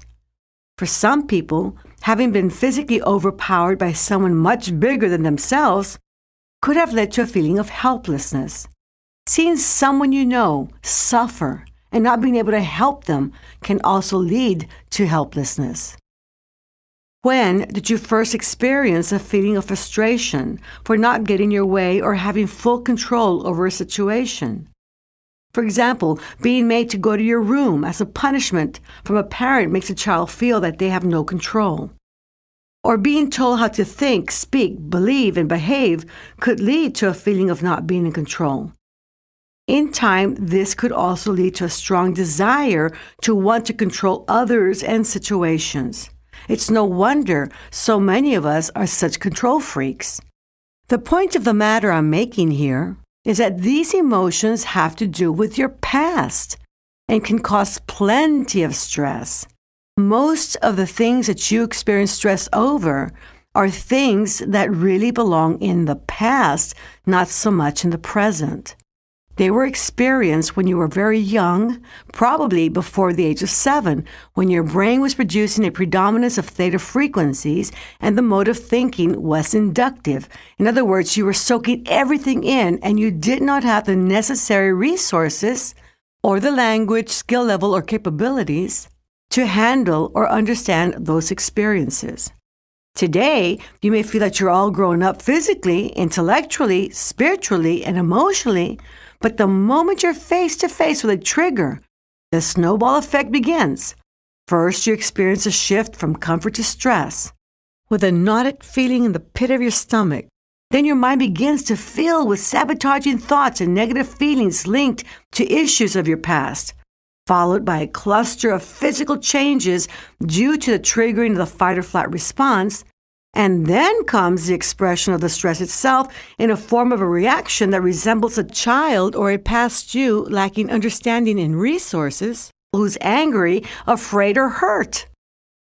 When past issues get triggered, it's as if the child you is forced to surface.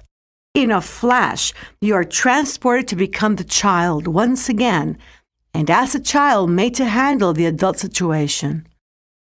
The adult you is nowhere to be found.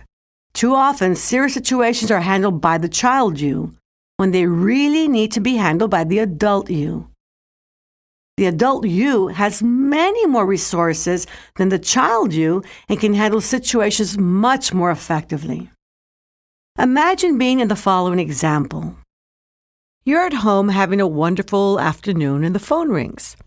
You pick up the phone and answer to find out that the nurse at your doctor's office is on the other end of the line. And she says, "Hello, may I speak to Mrs. Smith?" And you say, "Yes, this is Mrs. Smith." "Oh, Mrs. Smith, I just want to tell you that your test results are in." And he goes, "Oh, well, great. What were they?" And the nurse says, "Well, you know what? I think you better come into the office. The doctor would rather tell you in person. So can you make it Tuesday at 9? And you say, "Yes, sure, I can make it Tuesday at 9.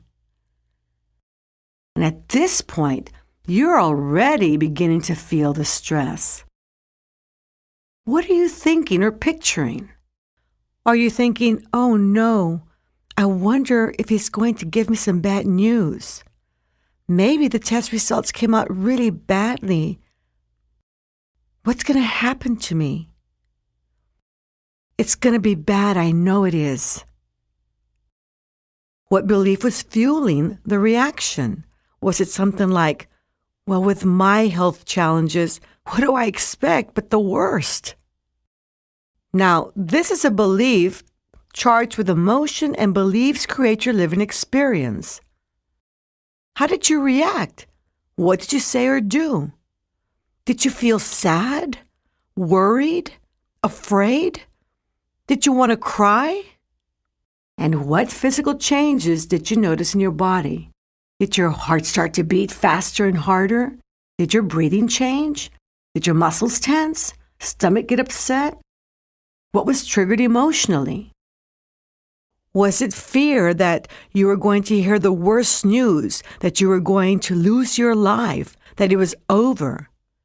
Because if it was, then helplessness and hopelessness was triggered, and that's something that belongs in your past.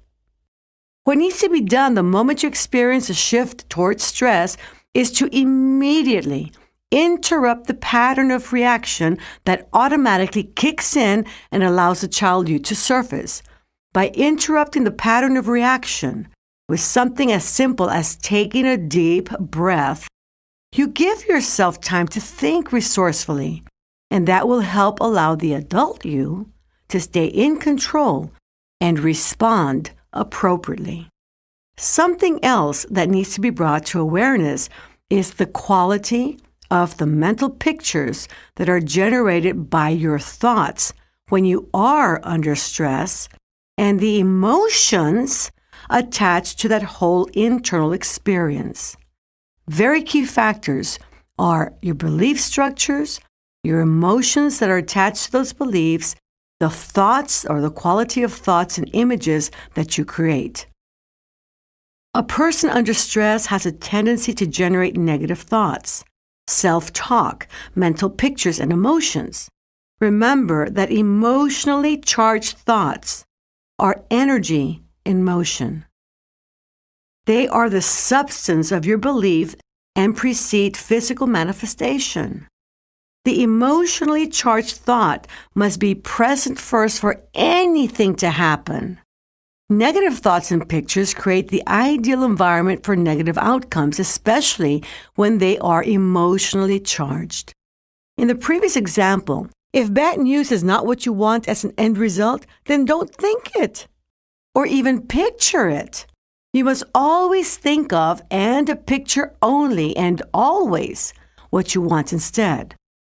To put it all together, once you interrupt the pattern of reaction with a deep breath, then you can identify whether it's caused by fear or anger and what core issue is being triggered. You then proceed by separating yourself, the adult you, from the past unresourceful you, and allow the adult you to handle the situation by thinking of and picturing a positive outcome instead. An ideal picture is always one that demonstrates the greatest good and expresses that no matter what happens, you are going to be just fine. When applying this approach in any situation that causes stress, the final picture needs to be one that involves mostly you achieving your outcomes. Ideal outcomes involve some aspects of health, happiness, love, abundance, inner peace, and problem solving. And they have really positive emotions backing them up, like appreciation, compassion, gratitude, just great feeling emotions. The greatest outcome that you're out to achieve is you being whole and complete. Although there may be others in the image, they're only there to enhance the image and make it more desirable. Never include anyone in the picture with a desire to control them or make them do or feel something that you want them to do or feel. See, that's a control issue all over again. Doing this would be self-defeating. You cannot control the thoughts, feelings, or behaviors of others, only your own.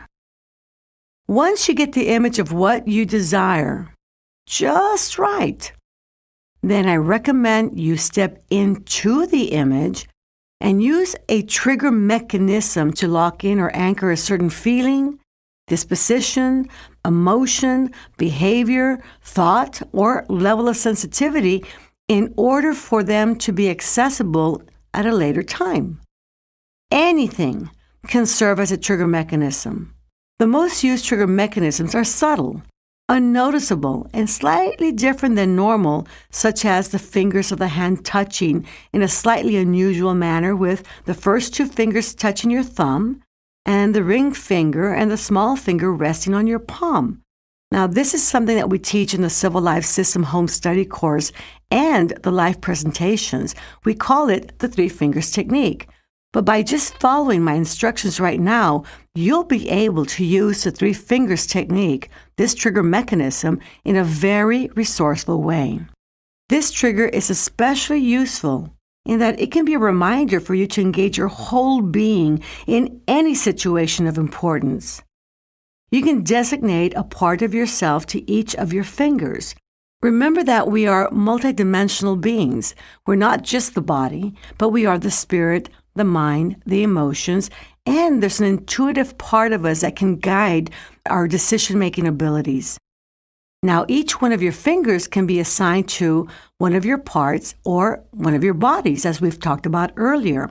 Your thumb can represent your physical part and manages your health and composure, relaxed breathing, healthy posture, and confident stance. Your first finger can represent your mental or intellectual part that manages clarity, alertness, wit, ideas, creativity, and problem-solving abilities. Your second finger, or the middle finger, can represent your emotional part that manages emotional balance, appropriate experience and expression of emotions, and personal control. Your ring finger that rests on the palm of your hand can represent your spiritual part. That has to do with your connection to source energy, universal energy, higher power with all, being compassionate, loving, having purpose, solving problems, and doing good deeds for others. Your small finger, also resting on the palm of your hand, can represent your intuitive part. This allows you to be guided by your inner voice, trusting that you will say the right thing at the right time and make right decisions and choices. Use this trigger mechanism once you have a clear picture of the outcome you desire for a particular situation. At that time, begin assigning the physical qualities you want to have available to you to your thumb. Then touch your thumb with the first finger and assign the mental qualities desired. Then touch your second finger with your thumb and assign to it the emotional qualities desired. Then touch your ring finger with your palm and assign to it the spiritual qualities desired. Finally, you touch your small finger to your palm and assign to it the intuitive qualities you desire to have during that specific situation. Once all the qualities are locked in with your trigger mechanism, then they are accessible to you by simply placing your hand in that same position during the time that you're going through that specific situation in your living experience. You will be able to access the very qualities you want to have present. Here's some useful strategies to help manage stress effectively. Determine what causes you to feel angry and afraid. That's going to bring a lot of consciousness into your living experience. And for a while, you just might want to take the time observing. Don't do anything much unless you are comfortable, confident to do so, but you might want to for a few days. Just simply observe your living experience from that perspective to determine what causes even the slightest anger and or fear, whatever causes you to feel uncomfortable inside. And make a list. Whereas fear can stand alone, anger usually is accompanied by fear. They both lead to stress anyway. We often pretend to seem unmoved by all the things that bother us. We are simply in denial, and we end up suppressing our anger out of the fear that something bad will happen to us or someone else. Now, we need to be really conscious of that whole experience day in and day out if we ever plan to manage it effectively. And by managing our stress effectively, we are able to manage our health condition effectively. We need to remember that 90% of all health challenges are stress-related, which means that 90% of all health challenges are emotionally rooted. Fear and anger are emotions. And once we are able to discover more about what causes fear and anger in our lives, or when those emotions are triggered, then we are well on our way to getting healthier and healthier every day in every way. We also need to learn more resourceful ways to deal with anger and fear. Anytime you feel angry and or afraid, it's not about the person or situation you believe is causing you to feel that way. It's all only about you. When you find yourself pointing the finger at someone or something, you have 3 fingers pointing right back at you. Stop playing the blame game. Manage your stress by learning to understand what's going on inside you. Make necessary changes on how you believe, behave, and think in relation to that person or that situation. And then allow the adult you to respond with ability instead of letting the little child you react without control. The adult you would say, I feel angry, and do something about it. The child you would say, you make me angry, and pout. So who's in charge here? Something else you may need to do is to set clear boundaries.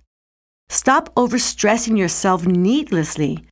Learn when to say yes, when to say no, and when to say thank you. Learn where to draw the line. You may feel compelled to do things over and beyond the call of duty and without anyone asking you to do these things.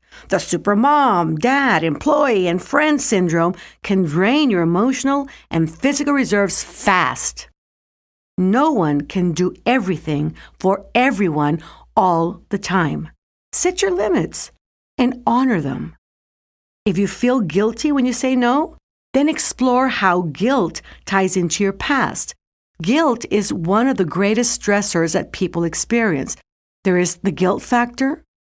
Another one is having lost something or someone of great value with no way or means to recuperate it. And the other one is when you have a lot of little stressors that come together at the same time. That can be the same as one big stressor. So those 3 different stressors are what cause the greatest harm to the immune system, to your body, to your mind, to your health. When you say no, you may also be triggering the core emotion of rejection. The child you may be thinking, they won't like me if I say no to them. If that is the case, then take care of the child you in a meditation.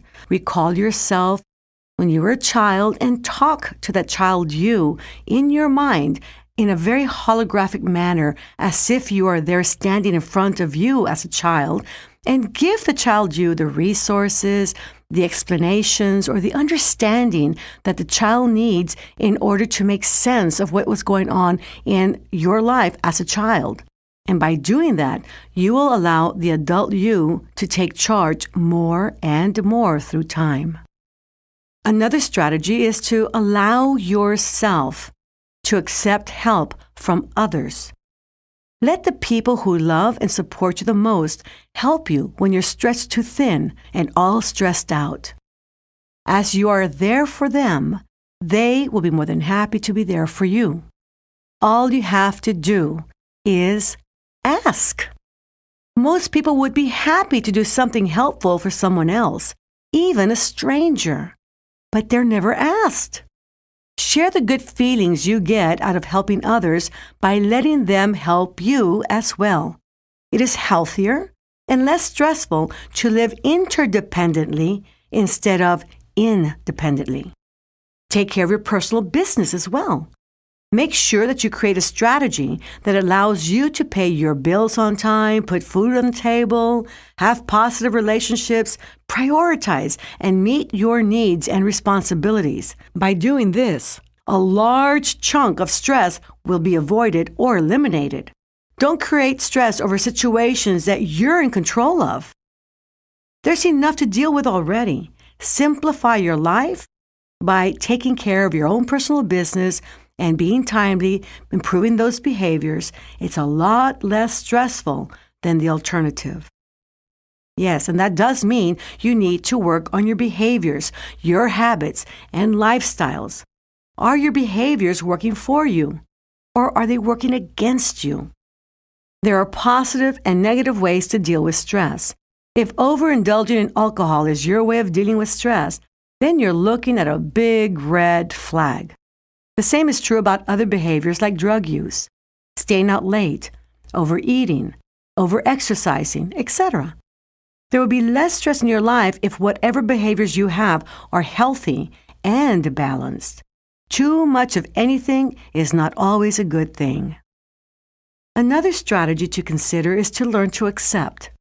One of the best ways to reduce stress is to accept others for who they are, their worldviews, and what they stand for. This does not mean you agree with them all the time.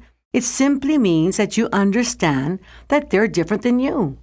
This is one of the hardest lessons to learn. This is especially true when characteristics in others are so different than your own. Everybody is different, and like you, everybody has a birthright to be who they are. You cannot control others, nor can you force changes on them. You can only do your best to understand them, accept them as they are, and look for the positive intentions behind their actions. If you can't do this, it may be better for you to simply stay away from them. In the same light, others may feel the same towards you as you do towards them. There would be a lot less tension and stress in the world if acceptance was factored into human interactions of all kinds. Even more importantly, is you learning to accept yourself for who and how you are. Although there are many things we can change and improve about ourselves, the fact remains that there are many things that cannot be changed. You simply need to find a way to come to terms with that. Find your talents, if you haven't already. Apply it towards helping others along the way, and accept proudly who you are, your worth and purpose in life. Discover how truly special and unique you are. And treat yourself to some good old healthy fun. Have a good laugh with loved ones and friends. Go see a funny movie or go to a comedy club. Laughter helps release and reduce stress.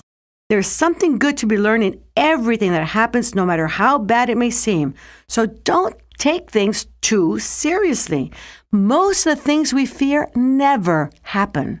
Most of the things that we're afraid are going to happen don't.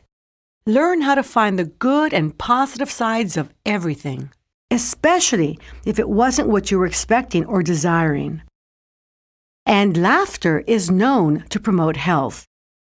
And one other thing you must do, and we're going to talk about this a lot more as we move forward, is you must begin a practice of meditation.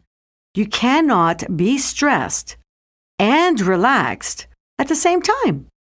Practicing relaxation and meditation allows your body to take a break from stress and learn how to relax at will. Relaxation is a major ingredient needed for overall wellness to exist. The physical body needs rest and relaxation in order to restore energy and heal. The spiritual body relies on prayer in order to connect to Source. The emotional body internalizes in order to connect with its feelings. The mental body depends on meditation in order to visualize, imagine, plan, set goals, heal, and solve problems. They all work best when you close your eyes, take a deep breath, release and relax muscle tensions, and deepen through rhythmic, deep breathing. Many people equate meditation and sleep and don't see any great value in meditating over sleeping. While sleep is necessary for health, meditation is different than sleep. Meditation seems to have similar benefits as sleep and many more benefits that sleep cannot provide. During meditation, as muscle tension decreases, the body exerts less energy, slows down its breathing, and stress-related hormones in the blood are lowered. Pain due to injury, headaches, and muscle tension can also be alleviated by meditation. In addition, meditation seems to enhance right brain function, and right brain function is associated with creativity, imagination, and problem solving. I hope by now you have a better understanding of how stress affects the body and how your past and your emotions, and we'll be talking a lot about emotions and belief structures, influence your stress. You have also learned many strategies to reduce the amount of stress in your life. All of that will be much more effective with a daily dose of relaxation. Although many of the reasons we experience stress are rooted in our past, It is up to you to learn to use the past in a constructive and resourceful manner in order to take control of your life and live more consciously, have a better understanding of what causes stress, and diminish the negative effects of stress. Just by discovering what causes your stress and becoming conscious of how you react to it is a huge step in regaining health. You will hear a background sound that is used for deep relaxation. Allow the sound to simply deepen your inner state. Keep your inner state passive and quiet. Towards the end of the exercise, the background sound will shift its pace and go faster. Your brain frequency will match the sound and rise to a higher level of consciousness, where you will be able to open your eyes, be wide awake, feeling fine, and in perfect health. It is recommended that you listen to the meditation at least once before doing it. This will help you become familiar with the exercise and receive even greater benefits. We will begin this exercise with a 3-2-1 method. Find a comfortable position. Close your eyes. Take a deep breath.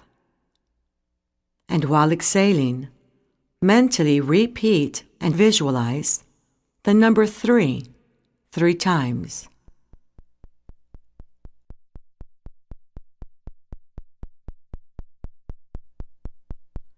Level 3 is for physical relaxation, where you can learn to relax physically from head to toes in a matter of seconds.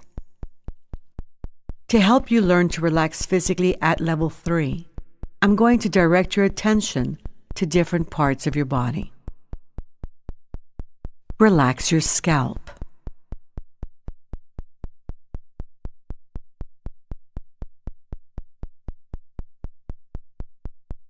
Relax your forehead.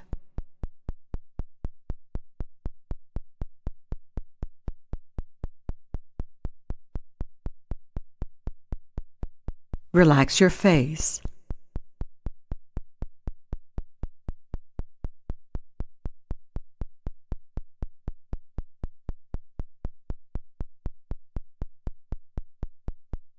Relax your throat internally and externally.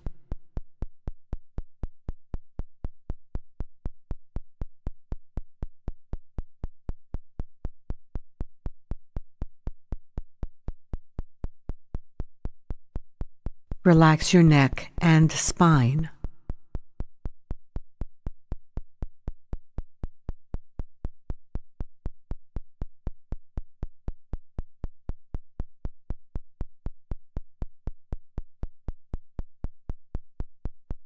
Relax your shoulders, arms, and hands.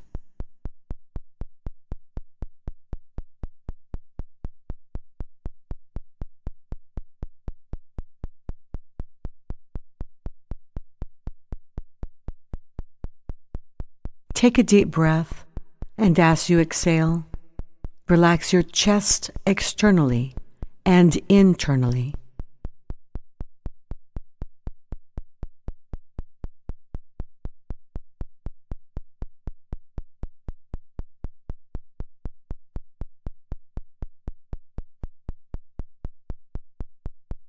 Imagine every cell, tissue, gland, and organ functioning in a healthy, rhythmic manner.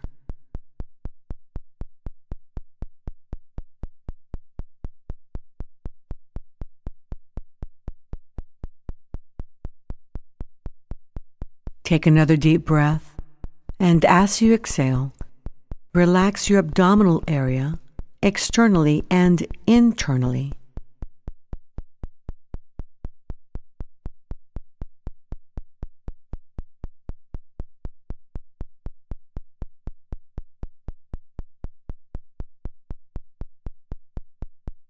Imagine every cell, tissue, gland, and organ to be functioning in a healthy, rhythmic manner.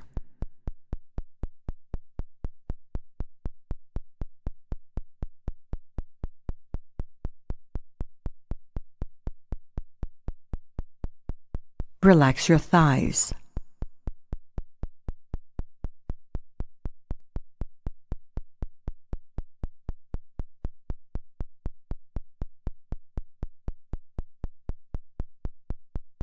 Relax your knees.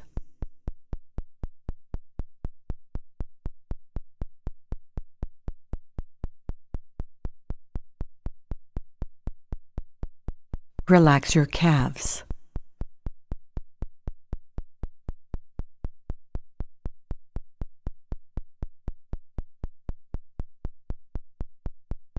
Relax your feet.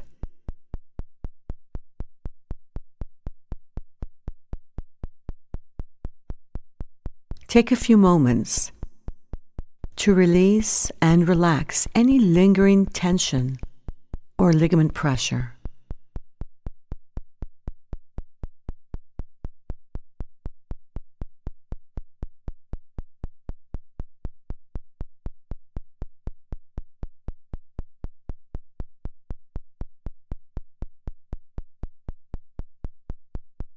Remember to continue to breathe slowly, deeply, and rhythmically.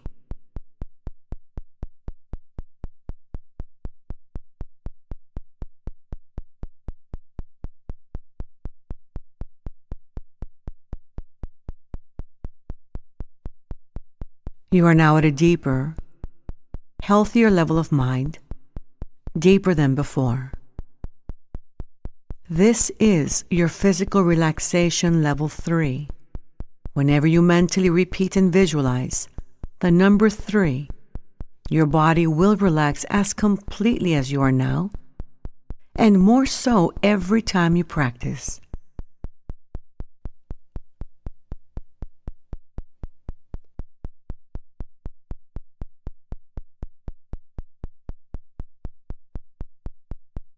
Take another deep breath, and while exhaling, mentally repeat and visualize the number 2 3 times.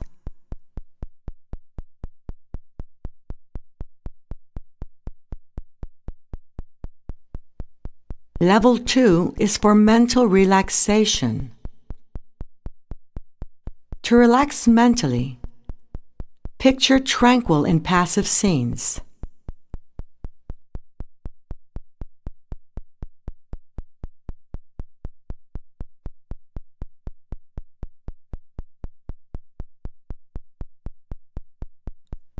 Take another deep breath, and while exhaling, mentally repeat and visualize the number 1 3 times.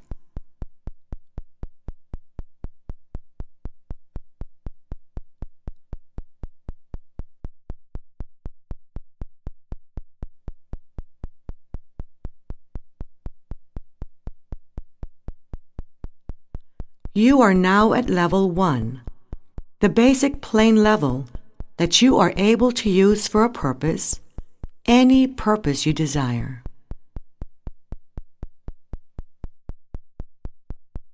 To help you enter a deeper and healthier inner state, I'm going to count from 10 to 1. With each number, you will feel yourself relaxing more and more, entering a deeper, healthier state of being. 10, 9, going deeper and deeper within. 8, 7, 6, deeper and deeper. 5, 4, 3, deeper and deeper. 2, 1. Take a slow, healthy, deep breath, and as you exhale, feel how you are now in a deeper, healthier inner state.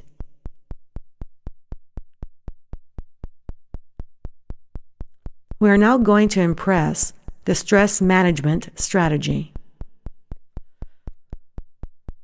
At this time, think of a situation or an individual that causes you stress or you have had trouble dealing with. Be conscious of when your body first begins to shift towards stress and where in your body you experience it. Your body will let you know when you begin to shift from being relaxed to becoming stressed. It could be a tension in your muscles or any part of your body. It could be a sensation in the pit of your stomach. You may notice that your stomach feels nervous-like. Become very sensitive to how your body reacts to stress.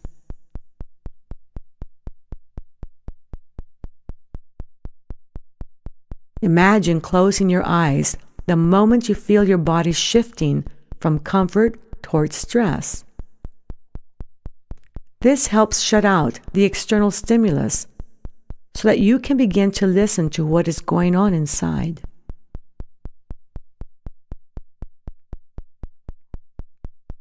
Take a deep breath and pace your breathing, exhaling slowly and gently, saying to yourself mentally, relax and get in control. Do this with a second and a third deep breath. This helps to calm and pace you. Now identify what is being triggered. Is it anger, fear, or both?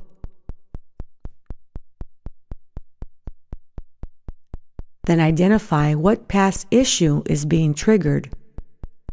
Is it abandonment, rejection, hopelessness, helplessness, or lack of control?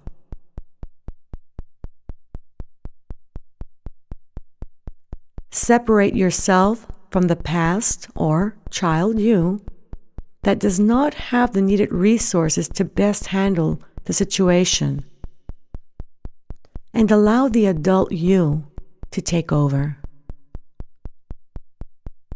You can always go back in time mentally and take care of the needs of that child you during another meditation.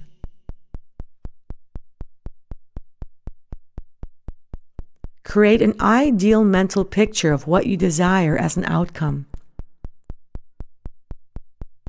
Make sure the main focus is on you and picture an outcome that represents you at your best. Do not limit the direction from where you will get this outcome. Imagine yourself handling the situation more resourcefully.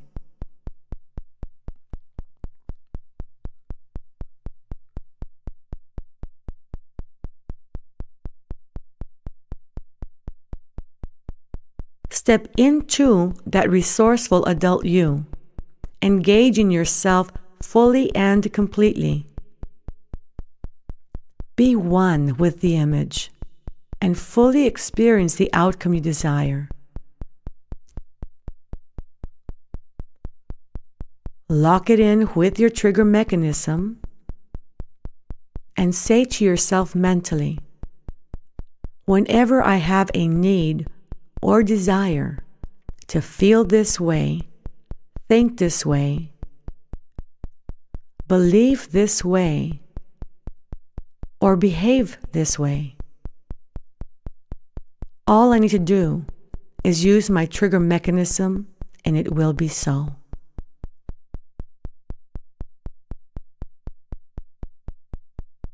Now imagine opening your eyes and handling the situation resourcefully.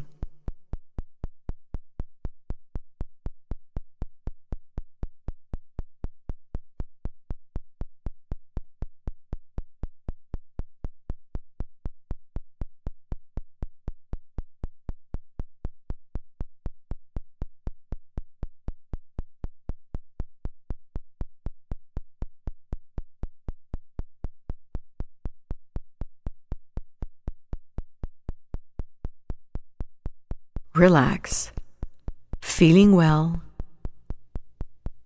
listening to my voice. Return to this place and this time. Eyelids remain closed. Now bring to mind the image that you have created of yourself, healthy, whole, and complete. Project it onto your mental screen area. Bring it closer and closer to you. And now step into the image and experience it fully and completely with all of your sensing mechanisms. Experience health. Experience energy flowing through you, strength and vitality. How wonderful it is to be healthy, whole, and complete. Project an explosion of emotion from the area of your heart, appreciation and love, and experience it in a past tense sense. It has already happened. You are healthy, whole, and complete. Remember this feeling.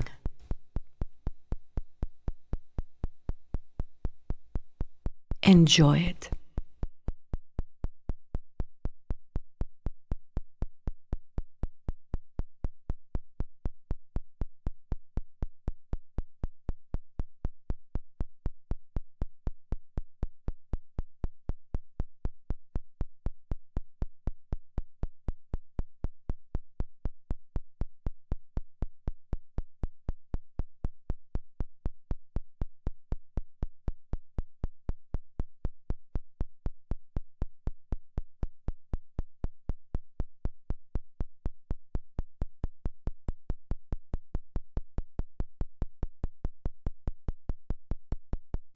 You are now experiencing a deep sense of relaxation.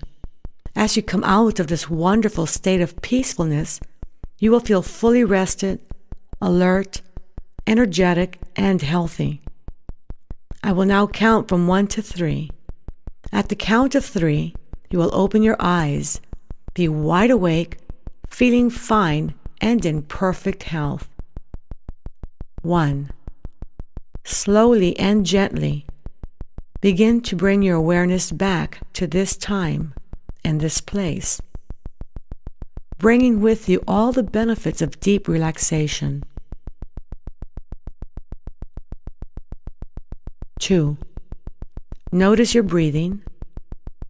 Feel your clothing in contact with your body.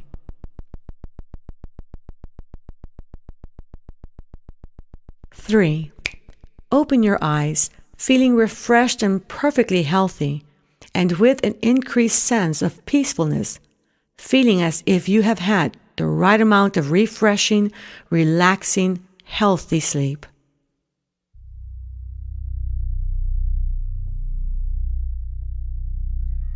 This strategy will become so automatic that you will be able to do it in a matter of seconds. At first, using the strategy may require for you to review the steps. Soon, the pattern will be so impressed on your brain and mind that you will kick it in automatically, purposefully, and consciously. Once your brain learns a new pattern that makes you feel better, it will choose to use it. This new pattern will become a good habit that will allow you to manage stress effectively. In addition to using this strategy, practice a long relaxed exercise found in this CD set at least once a week.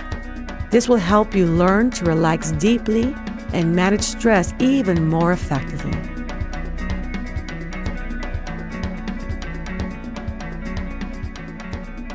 To guarantee success with your Silva techniques, we recommend that you take the Silva Life System training.